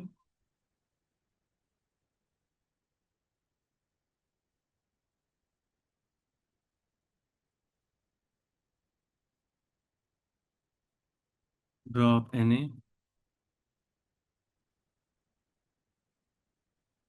Done. And then maybe what we can do is, let's see whether, just thinking. Let's see. So there are in general two problems that we have. One problem is whether the series is having a trend component or not. The other one is whether the series has variable variance or not. Let's plot this new series that we have created and see whether both the problems are solved or not. To plot the trend component, what I will do is I will take a 12 days moving average.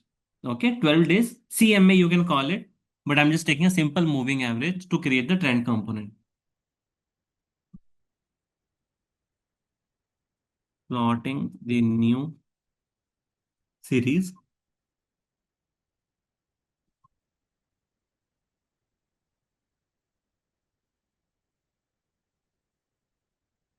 This this new data set that we have created. I'm gonna take a mean over the period of 12. Why the period of 12? Because again, you can take it 11 as well, 10 as well. But because we have monthly data, I am taking the mean over the period of 12. Okay. Now, the next thing that I wanted to do was to take the difference based on uh, just the standard deviation, the variance, right? This problem. I want to see whether this problem is solved or not. The variance is increasing over the period of time, right? I want to see whether this is a problem which is solved or not. So I'm checking the trend component as well. This is a trend component. And this is a variance component.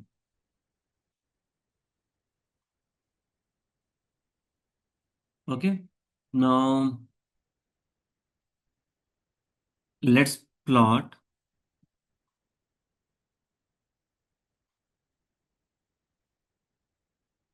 this index data set Color we can keep it as blue because we used it earlier as well, the same blue color.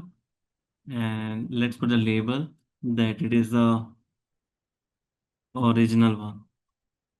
Okay. Now the next thing we can maybe put the mean that we just calculated. That is a trend. I am putting the trend component.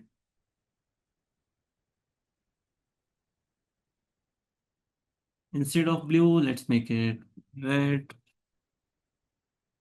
And let's call it the trend component.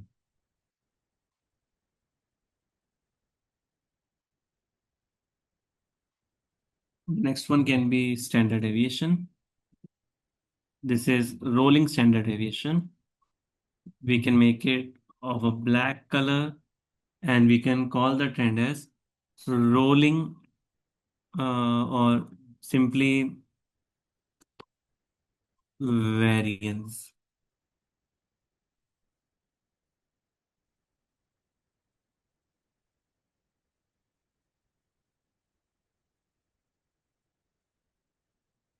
Uh,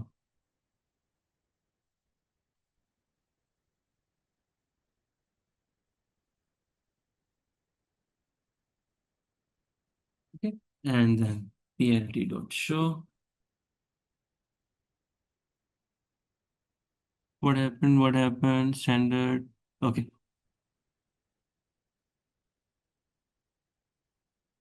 Yeah. So if you look at it, the red line is a trend component. Do you think that we still have a trend component in our data set? No. No, No, right? We do not have a trend component.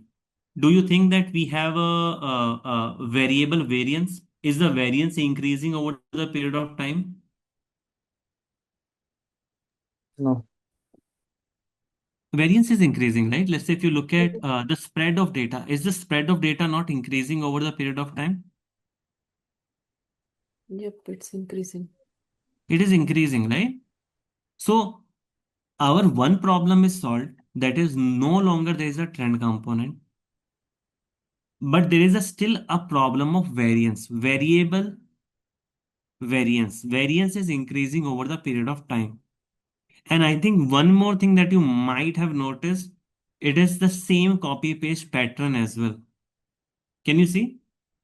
There is a pattern as well which is repeating. So it means the seasonality is also there. So one problem is solved that there is no longer a trend component, but there are still two problems that I can see. That one problem is that it still has a variable variance. Other thing is that it still has a seasonality component. Okay, so let me do a, Dickey Fuller test again and see that what is the value of P as of now. One question.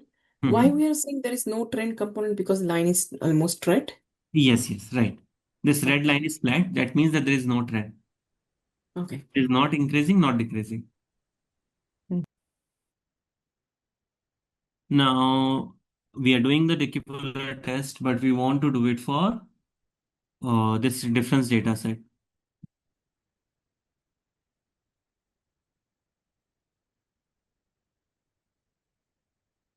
Okay, so the p value is I would say very borderline 0.05.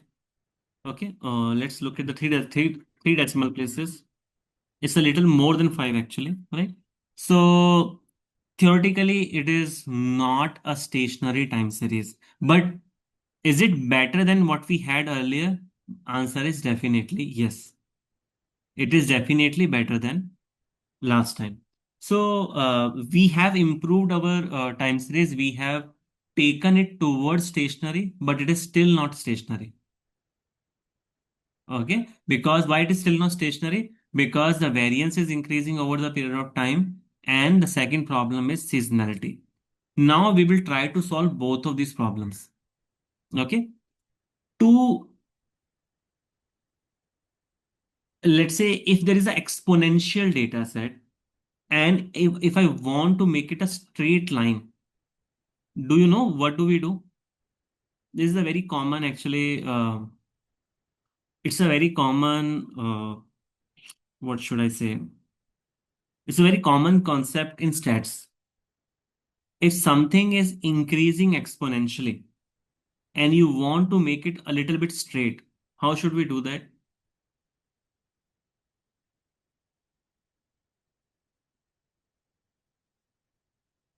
What is the opposite of exponential function? Square root. No, square root will be opposite of square, right? But exponential, e raised to power x. In like, see, the problem with the difference between the square or cube or anything else versus exponential is that in exponential the power is increasing over the period of time, right?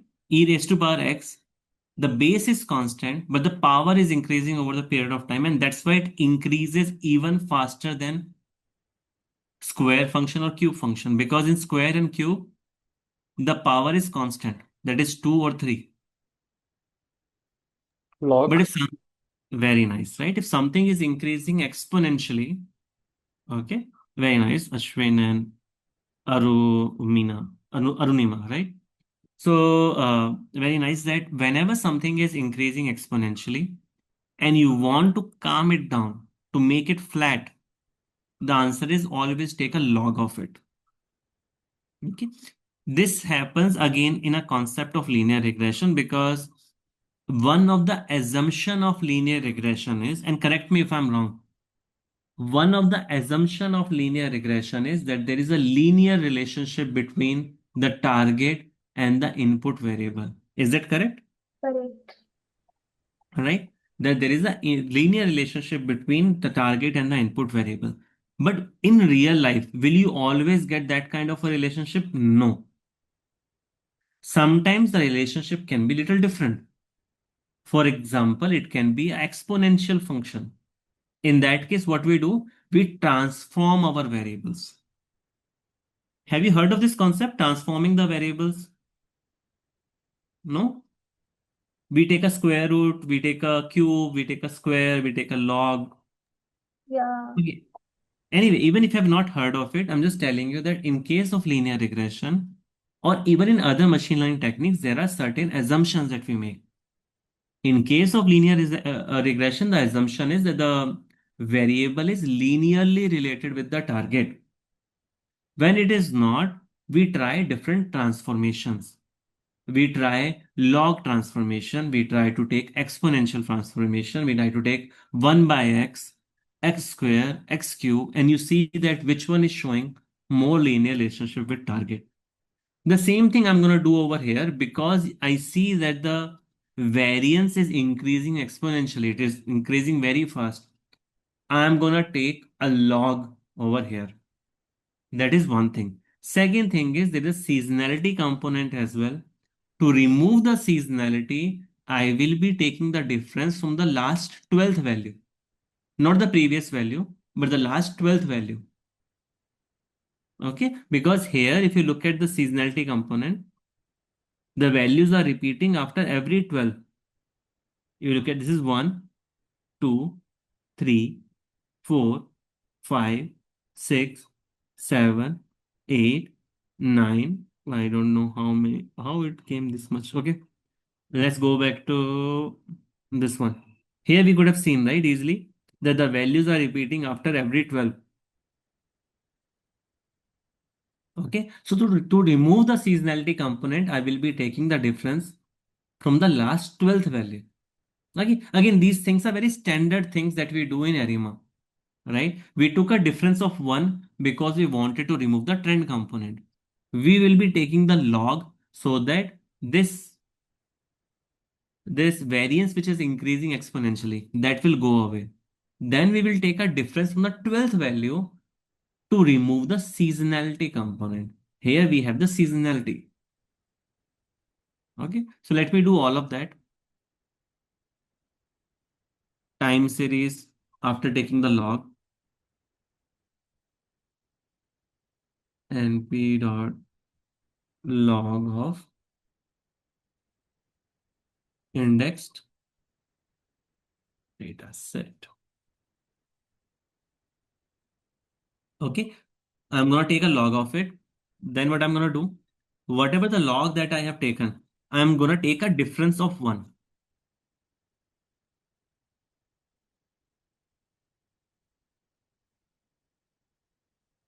The first one we are doing,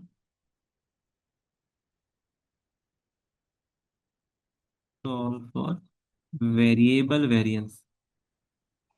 We are solving for variable variance. This spread which is increasing over the period of time, to solve for that, we are doing this. Second thing we are doing is, we are doing this to remove trend component. And then we will be doing the final transformation, that is PS log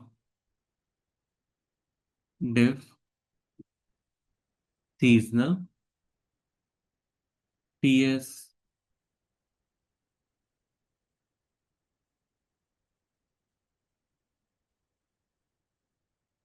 difference I'm going to take, and I'm going to take the difference from the last 12th value as well. Okay, and then whatever the value that I will get, this is my final transformation, right? So whatever the value that I'm getting, I'm just gonna remove NS from it.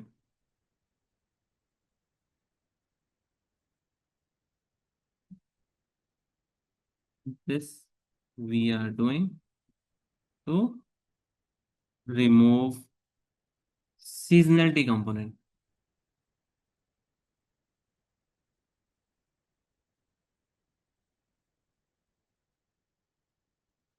Right? And now I will do the Dickey-Fuller test again and to see whether the series is stationary or not.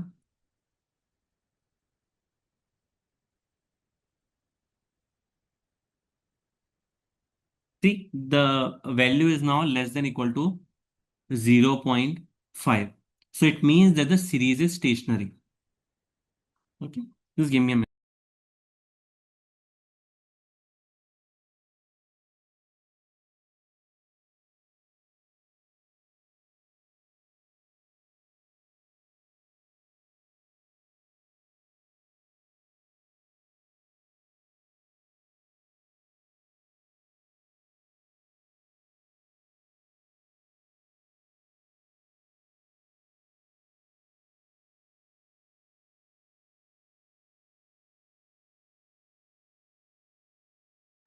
Okay, yeah. So it means that because the value is now less than equal to 0.05, it means that the series is stationary now. Okay. Now, if the series is stationary, we can go ahead and apply ARIMA. But before we do that, let me show you how the series look like right now. We can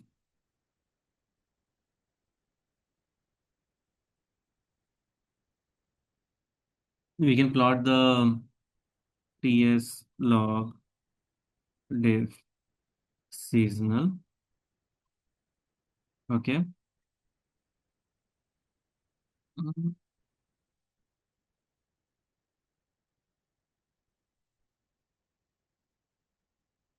Yeah, this thing, right? So if you look at it, this series, this is no longer having any problem. Is there any trend component in this? The answer is no. It is not increasing or decreasing over the period of time. Is there any pattern which is repeating according to you? Can you see any pattern which is repeating? No, No. right? So there is no seasonal component.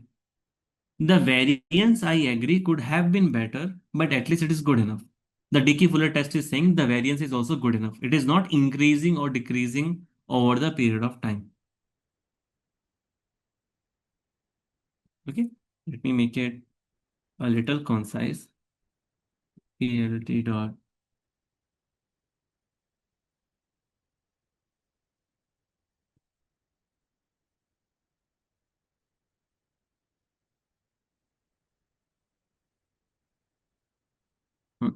Little better.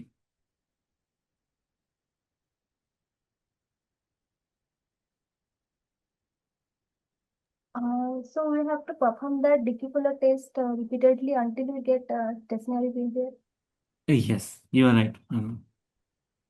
You are right. We need to do it till we get a value which is less than 0.05. Okay. Okay. And there, having some understanding of the data set will help you. Like, for example, I knew that there is a trend component. That's the reason I'm taking a difference here. This one. I knew there is a trend component. That's why I was taking the difference. I knew that there is a seasonality component. That's why I was taking this difference. I knew that the variance is increasing over the period of time. That's why I took a log. Okay, so if you have some idea how your data set looks like, it can help you in deciding what kind of transformation you should do to make the series stationary. Right. Okay, now what we will doing is we will be plotting something called autocorrelation plot, that is uh, ACF, and then a partial autocorrelation plot, that is PACF. Okay, to get value of Q, we will be plotting ACF. Okay, we will be plotting ACF plot.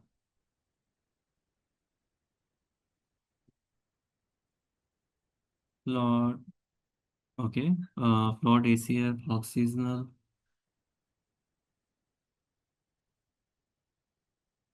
Hmm. And I can also specify over here how many previous values I want to take, like to plot. I can just simply say, let's say lakhs equal to, I want to look at the previous 40 values, okay, if available.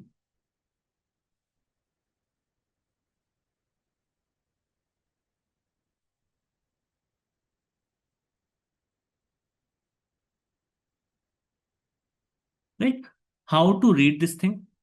The first value is the correlation of the value with itself. Okay. The first value is how much a value is correlated with itself. Any number will always be perfectly correlated with itself. Okay. So what we are doing is more or less, um, so because every value will be perfectly correlated with itself. Okay. Let me show you actually. Let's say this is what our series is. I'm just putting random value, or maybe let's get these values only.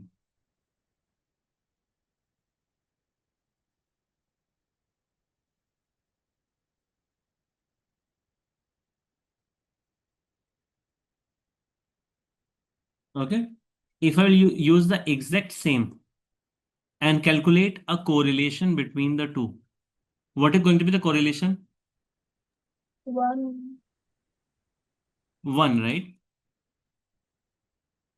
It is, I think, so that. uh,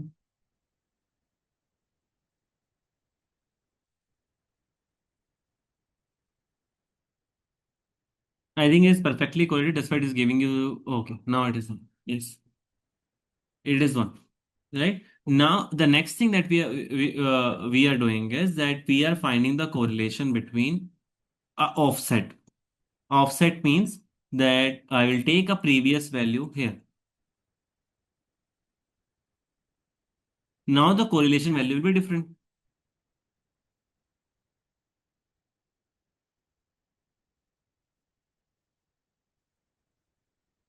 See? So here I'm checking what is the correlation with the just a previous value. That is going to be my second leg. Second leg, right? The first value is perfectly one because a series will always be perfectly correlated with itself. The second value will be correlation with one offset. One offset means that earlier the value was like this. I took it here and I made it like this. Then what is going to be my correlation? You might be thinking that my correlation value coming out to be 0.96. Here, the value is not 0.96. Why is that?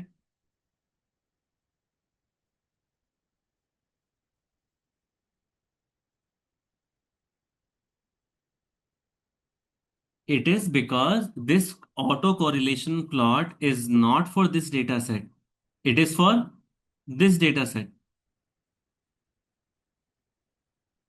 Okay. That's why my value and that value will not match, obviously. Okay. So this is nothing but the correlation value. The value will be perfectly correlated with itself. This blue band is a band which tells you whether the value is significant or not, because this value is coming out over here. This value is coming out. This is significant.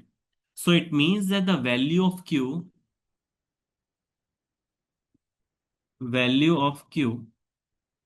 is going to be 1. 1. Okay. There is something called PACF plot as well.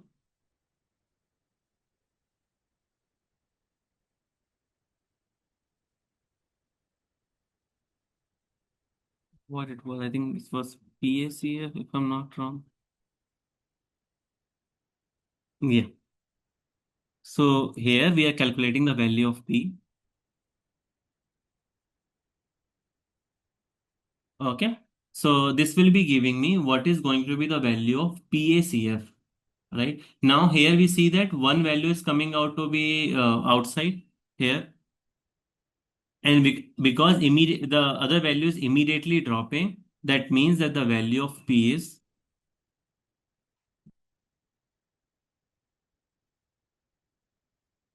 is also 1. Okay, because it is, so it means that I just need to take the previous value, which is the case most of the time. We just need to take the previous value to make the prediction for the future. This one means I just need to look at the previous error to make the correction in today's prediction. Okay, now what I will do is, and one more thing, very important part, because you are seeing this is a very significant value, and you will see that it is coming at a very specific point. Do you know what point it is? At what point this value is coming? Guess. 12. 12th, right? This coming at a 12th position, which kind of shows that there is still some seasonality left in the data set. Some seasonality left in the data set. Why I'm saying so? Because that's why you are seeing the correlation with the previous 12th value. So there is a correlation with the previous value, which makes sense, right? There is a correlation with the previous value, which makes sense that today's prediction is gonna impacted by yesterday's value. But why the correlation is high with the 12th value? The correlation is high with the 12th value because there is some seasonality left in the data set. Today's value is also getting impacted by what happened 12 months back. That is a year back. That is a seasonality component. So we will correct for that as well. Okay, let's see.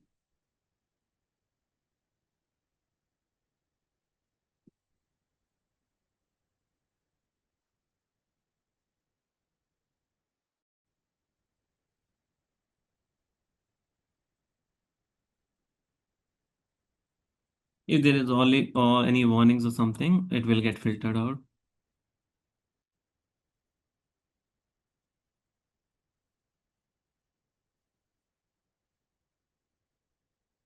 Warnings. Okay.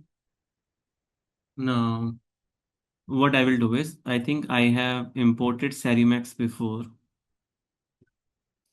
Let's see if I have it here. Uh, no, I have not. TSA.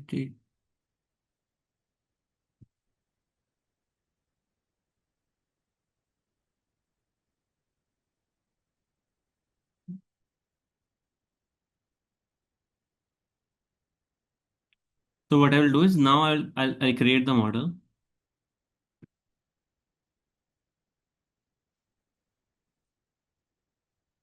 Dot TSA dot state space, right? Dot Serimax. Very nice. And then import Serimax. Okay. Now I'll create a model. Model is nothing but Serimax. The data set. The data set is this. Order. Order means the value of those, 111. This is nothing but your values of P, D, and Q. Right? Why D is 1? Because we have taken differencing ones here. Here we have taken the differencing ones. That's the reason the value of D is 1. Then what we have done is, after this, TS log, then the seasonality order. Right? This is nothing but your, this 12 is coming because I told you, right, that at the 12th position, I'm seeing a correlation. It means that there is some seasonality left in our data set.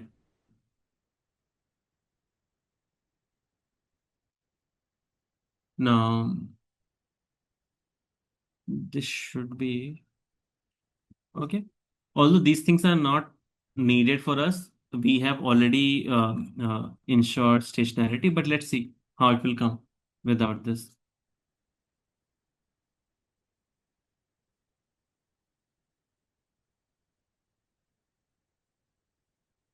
Okay.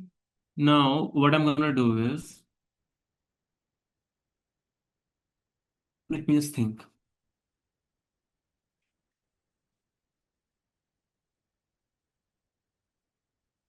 Just give me a minute.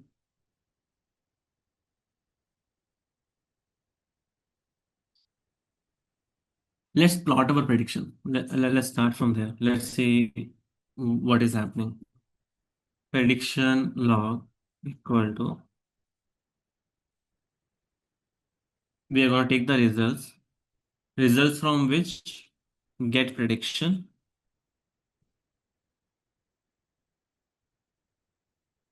Get prediction. I hope everyone has used this function before. Start equal to 0 and end is going to be whatever the total number of values that we have in TS log,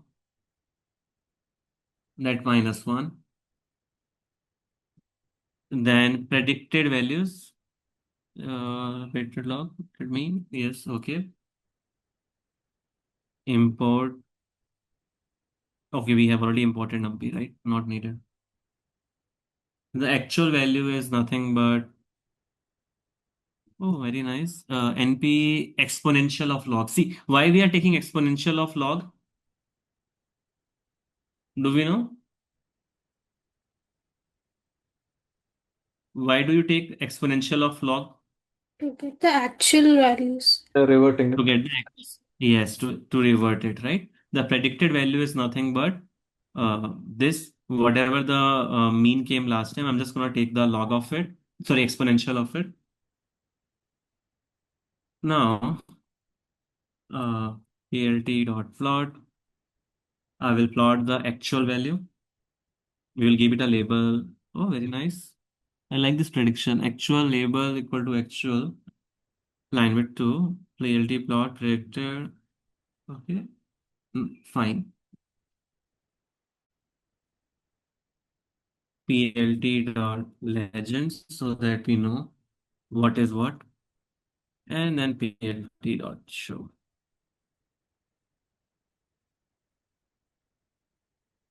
Okay.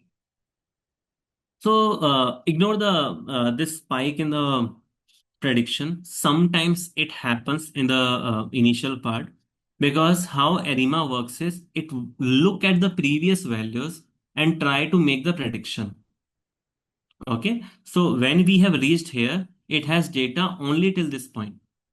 Okay, that's why I think it is over predicting by a lot at this point. But if you ignore that prediction, look at the rest of the data points. Don't you think that the rest of the predictions are very nice? And this is without decomposing the time series. This is just based on the previous value, the previous error in prediction, and differencing.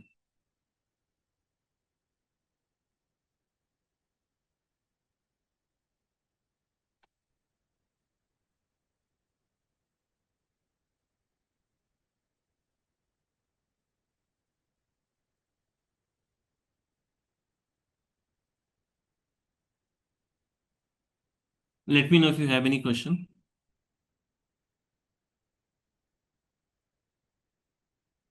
Okay, this is all of this is one way of doing it. I just wanted to kind of share a process with you.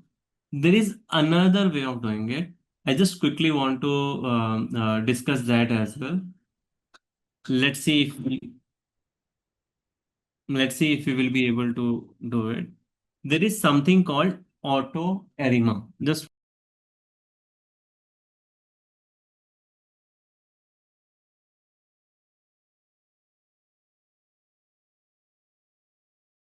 so if you look at it, all of this is very complex, right? Even I feel it is very complex. So there's something called auto arima as well, right? Let's see if that can give us a better result.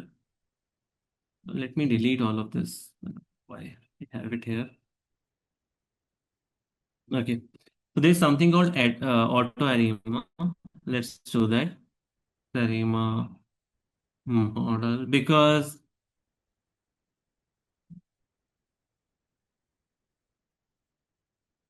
right, in auto arima, what we do is that we are kind of letting model decide everything. Instead of me doing the transformation, me taking the differences, deciding the value of P, Q, X, Y, Z, it's like very hectic. Let's see if all of that can be automatically done by a package. I will just give my original series, that is data and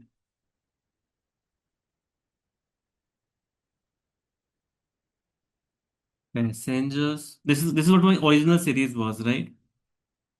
And start P. Okay, nice. So start P is equal to 1. It means that start trying out values. Start with P equal to 1. Start Q equal to 1. It means that start with Q equal to 1. To check for stationarity, just check, use the ADF test, right? ADF test. So we will be trying out different values of P starting from 1. We will be trying out different values of Q starting from 1. And we will be using ADF test. Use ADF test to find optimal value of D, differencing, right? So P we have taken care of, Q we have taken care of, D we are taken care of. And if we want, I'm just showing you the parameter. Obviously, you can just change it later. I can just say max value of P that I want to try is 2. Max value of Q I want to try out is 2. You can set it to some other value as well, 3, 4, something like that. Okay. Then it is telling you, it will ask you, what is the frequency of data set? What is the, like I would say, seasonality of data set? So I will say 12. Then after every 12 values, the values repeat itself. Okay. And then the D equal to 1. Again, just I'm trying out. This is a seasonality difference that we had seen before. Okay. I will give all of this thing. Last thing. Seasonal equal to true. It is asking according to you, do you think there is a seasonality component or not? I said true. Again, you can try out multiple values. You can try seasonal equal to true. You can try seasonal equal to false. You can try D equal to 1. You can try D equal to 0. So you will have multiple iterations. Let me run this. What is that Maybe capital wait. D? Sorry, this is capital What? D. Yeah. What that? What is this capital D? This is what you're Yeah. asking, Yeah. right? Yeah. So Yeah. there is one D that we discussed over here, right? Um, I hope I have. Yeah, this one. Okay. This was the differencing that we do to make the series stationary. Remember? One differencing we do to make the series stationary. Yes. Yes. And then the capital D is like, so I did one differencing to make the series stationary, right? And then what I did was I did the 12th differencing. I did the 12th differencing to remove the seasonal component. Once I did that, the series became more or less stable. But when I checked the auto correlation, the correlation of values with the previous value, I was able to see that every 12th value is correlated with the current value. It means that there is still a seasonality component present in my data set. Although the series has become stationary, I am not being able to see it. But whatever is going to be today's value, that is getting influenced by the 12th value. Okay. So, but is it happening at 12, 24, 36? No, right? It is No. happening only once. Because it is happening only once, that's why we are saying d equal to 1. Okay.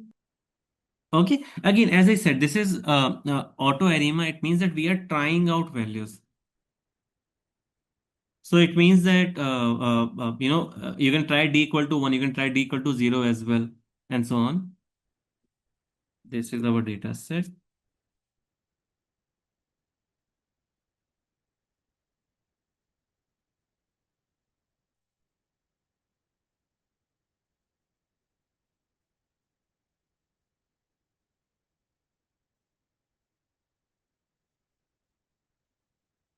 I have done it before. That's why I know these values a little bit. Otherwise, I would have done tried and testing. I would have tried few values. I would have tried d equal to 0. I would have tried seasonality equal to false, and so on. Okay. So don't think that there is a very crude logic behind coming up with these values. There is not. Okay. It is based on understanding of my data. It is based on what I have, let's say, tried in the past. But if I would have been doing it for the first time, I will be trying more combinations here. Do you guys remember grid search? Yes, sir. Yes. Mm. So in grid search, whenever you want to run multiple iteration, we can do grid search, right? So similarly, I could have done a grid search here as well. Uh,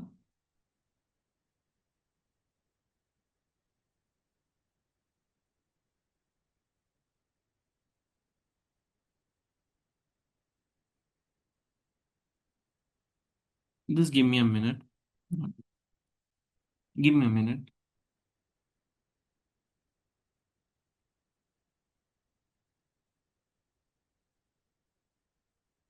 Okay, anyway, so what I'll do it myself. Number of periods for which you want to make the prediction in the future. Let's say I want to make it 24 months in the future. I want to make the prediction. Then let's get the prediction from Sarima model. Just thinking.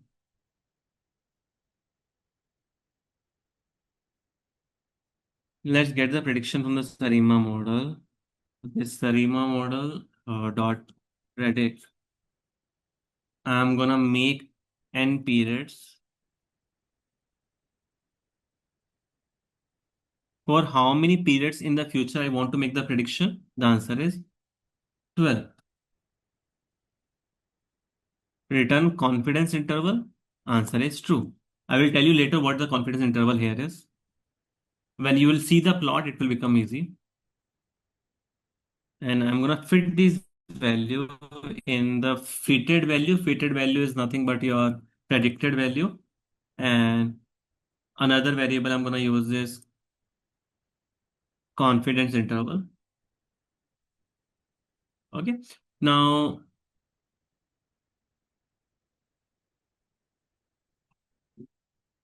I need the X value, right? On which I will be plotting the values like 1950, 51, 52, and so on. So let's get that as well. Index of forecast. Is this correct? PD dot date range from -1. Okay. Periods is and frequency. Okay. Monthly. Cool. This is correct. Then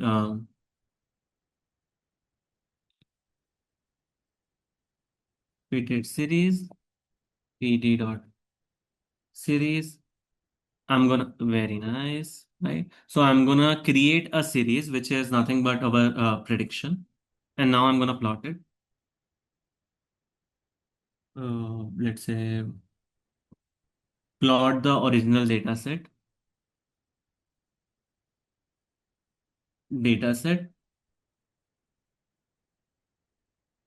passengers,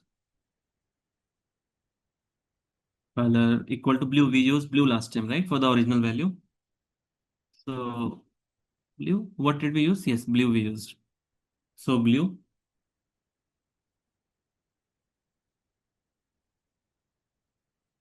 fitted series. Okay, this is red. This is fine. And PLT dot show. This makes sense. Let's see. Panda has not attribute series. Yeah, it used to be there.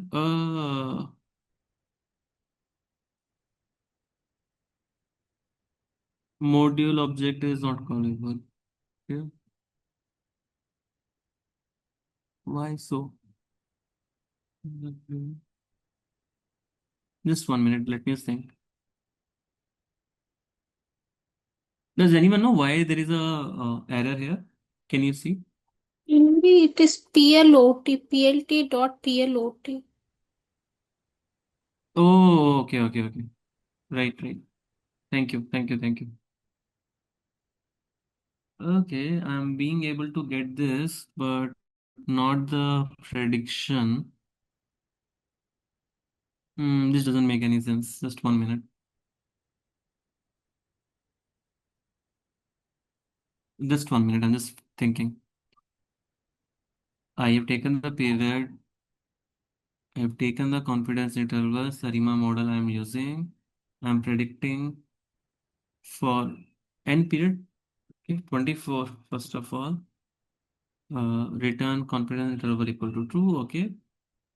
Index PD range. Not index data set. Let me use my data set. Yeah, okay, okay, okay. Where is my data set? Data set. That's why the whole thing was coming wrong. Data set dot index -1. Okay. And then I think this whole thing I should change. Dataset index -1, okay, plus PD dot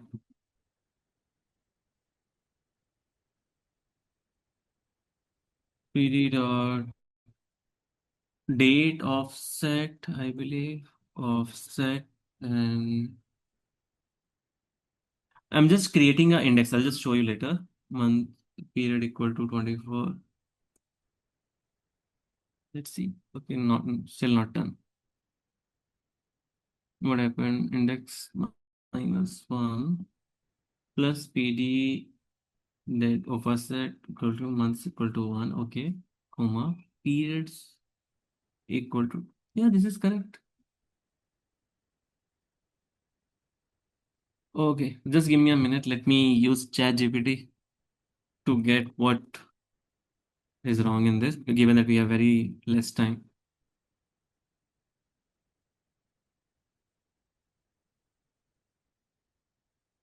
Just give me a minute, guys.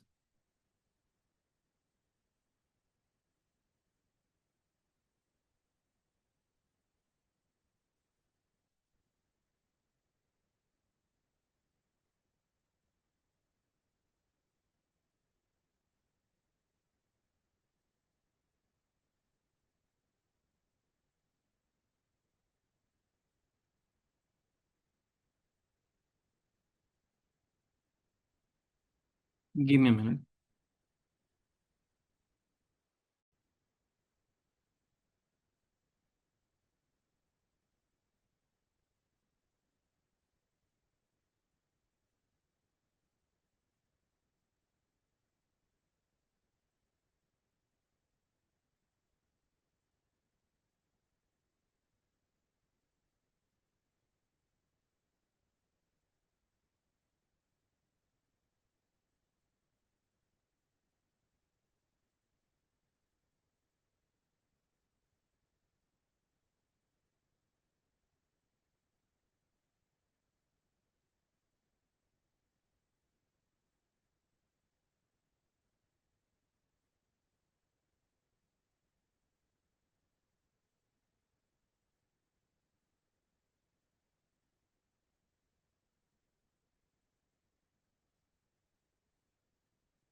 One minute. I'm just trying to figure out. It's not working.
Give me one more minute. If it is not done, then maybe I can share a updated file later with you after correction.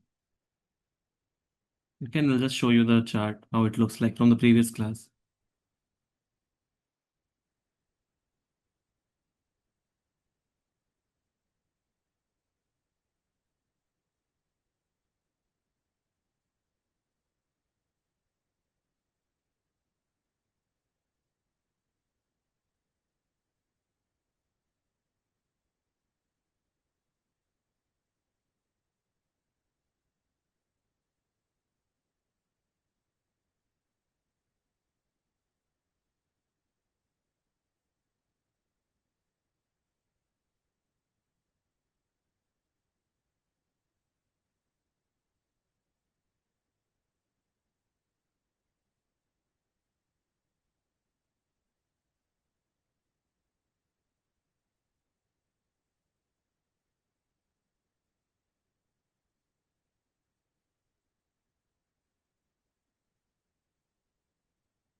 Oh, okay, okay. I was able to do it. No, we show you.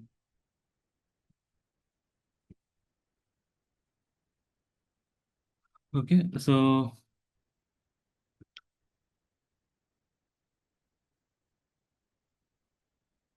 yeah. So what we have done is this is what the actual value is, and this is how the predicted value will look like if I will use my auto arima, right? So all the things that we did, all the things that we did, at the end of the day, we were just trying to make the prediction, right? So one way is that the concept that we discussed of ACF, PACF, right? We can go by that route, and the other route is a little brute force method, in which what we are trying to do is that we are trying out different values. We are trying out what is going to be the value of P, Q, D, right? And we are just passing our original data set. This is our original data set. We are just simply passing it, and everything is being taken care by auto arima. Okay, but why did, like, if this function exists, then why did we do everything from scratch? Like, why did we talk about ACF and PSCF plot? The reason being is, if there will be any question in interview related to time series, it will not be that I cannot simply say that I just used auto arima, and I don't know how it decided the value of P and Q and everything. Okay, so we should know that auto arima is doing nothing, but it is also finding out the values of P, finding out the value of Q, value of D, right? And how it is finding out the value of D by doing a ADF test, that is the Dickey Fuller test, right? That is how it is finding the value of D. For value of P and Q, the value of P and Q, there is not a fixed method. As I said, right, it is always a little painful to find out the value of P and Q. So what people do is they try out different values. And that's why we are saying that just try out P equal to 1, Q equal to 1, P equal to 2, and Q equal to 2. Like, try out these values and see if it is giving you a good accuracy or not.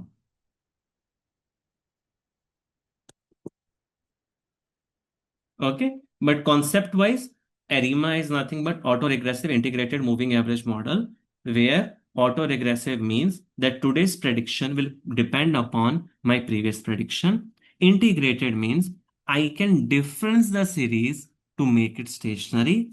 And then moving average means that whatever the mistakes I have made in the prediction recently, that is going to influence my prediction today.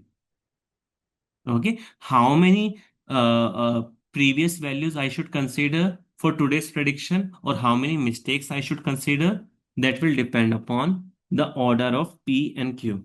How to decide the value of P and Q? Based on two plot, PCF and PACF. PCF, that is partial correlation factor, will give you the value of Q, and PACF, that is a partial autocorrelation factor, will give you the value of P. Again, this is all theoretically. Practically, all you have to do is just use auto arima, and it will give you a good forecast. Okay, any question? Sorry, it took me some time to kind of plot the last plot, but anything apart from that? Okay, what I will do is I'll make this code a little bit more formatted, a little bit more commented, and then I can share it with you in the shared drive. Okay, so don't worry about the code part. Can you please share yesterday's file? Actually, I was not able to save it yesterday. Sure, no problem.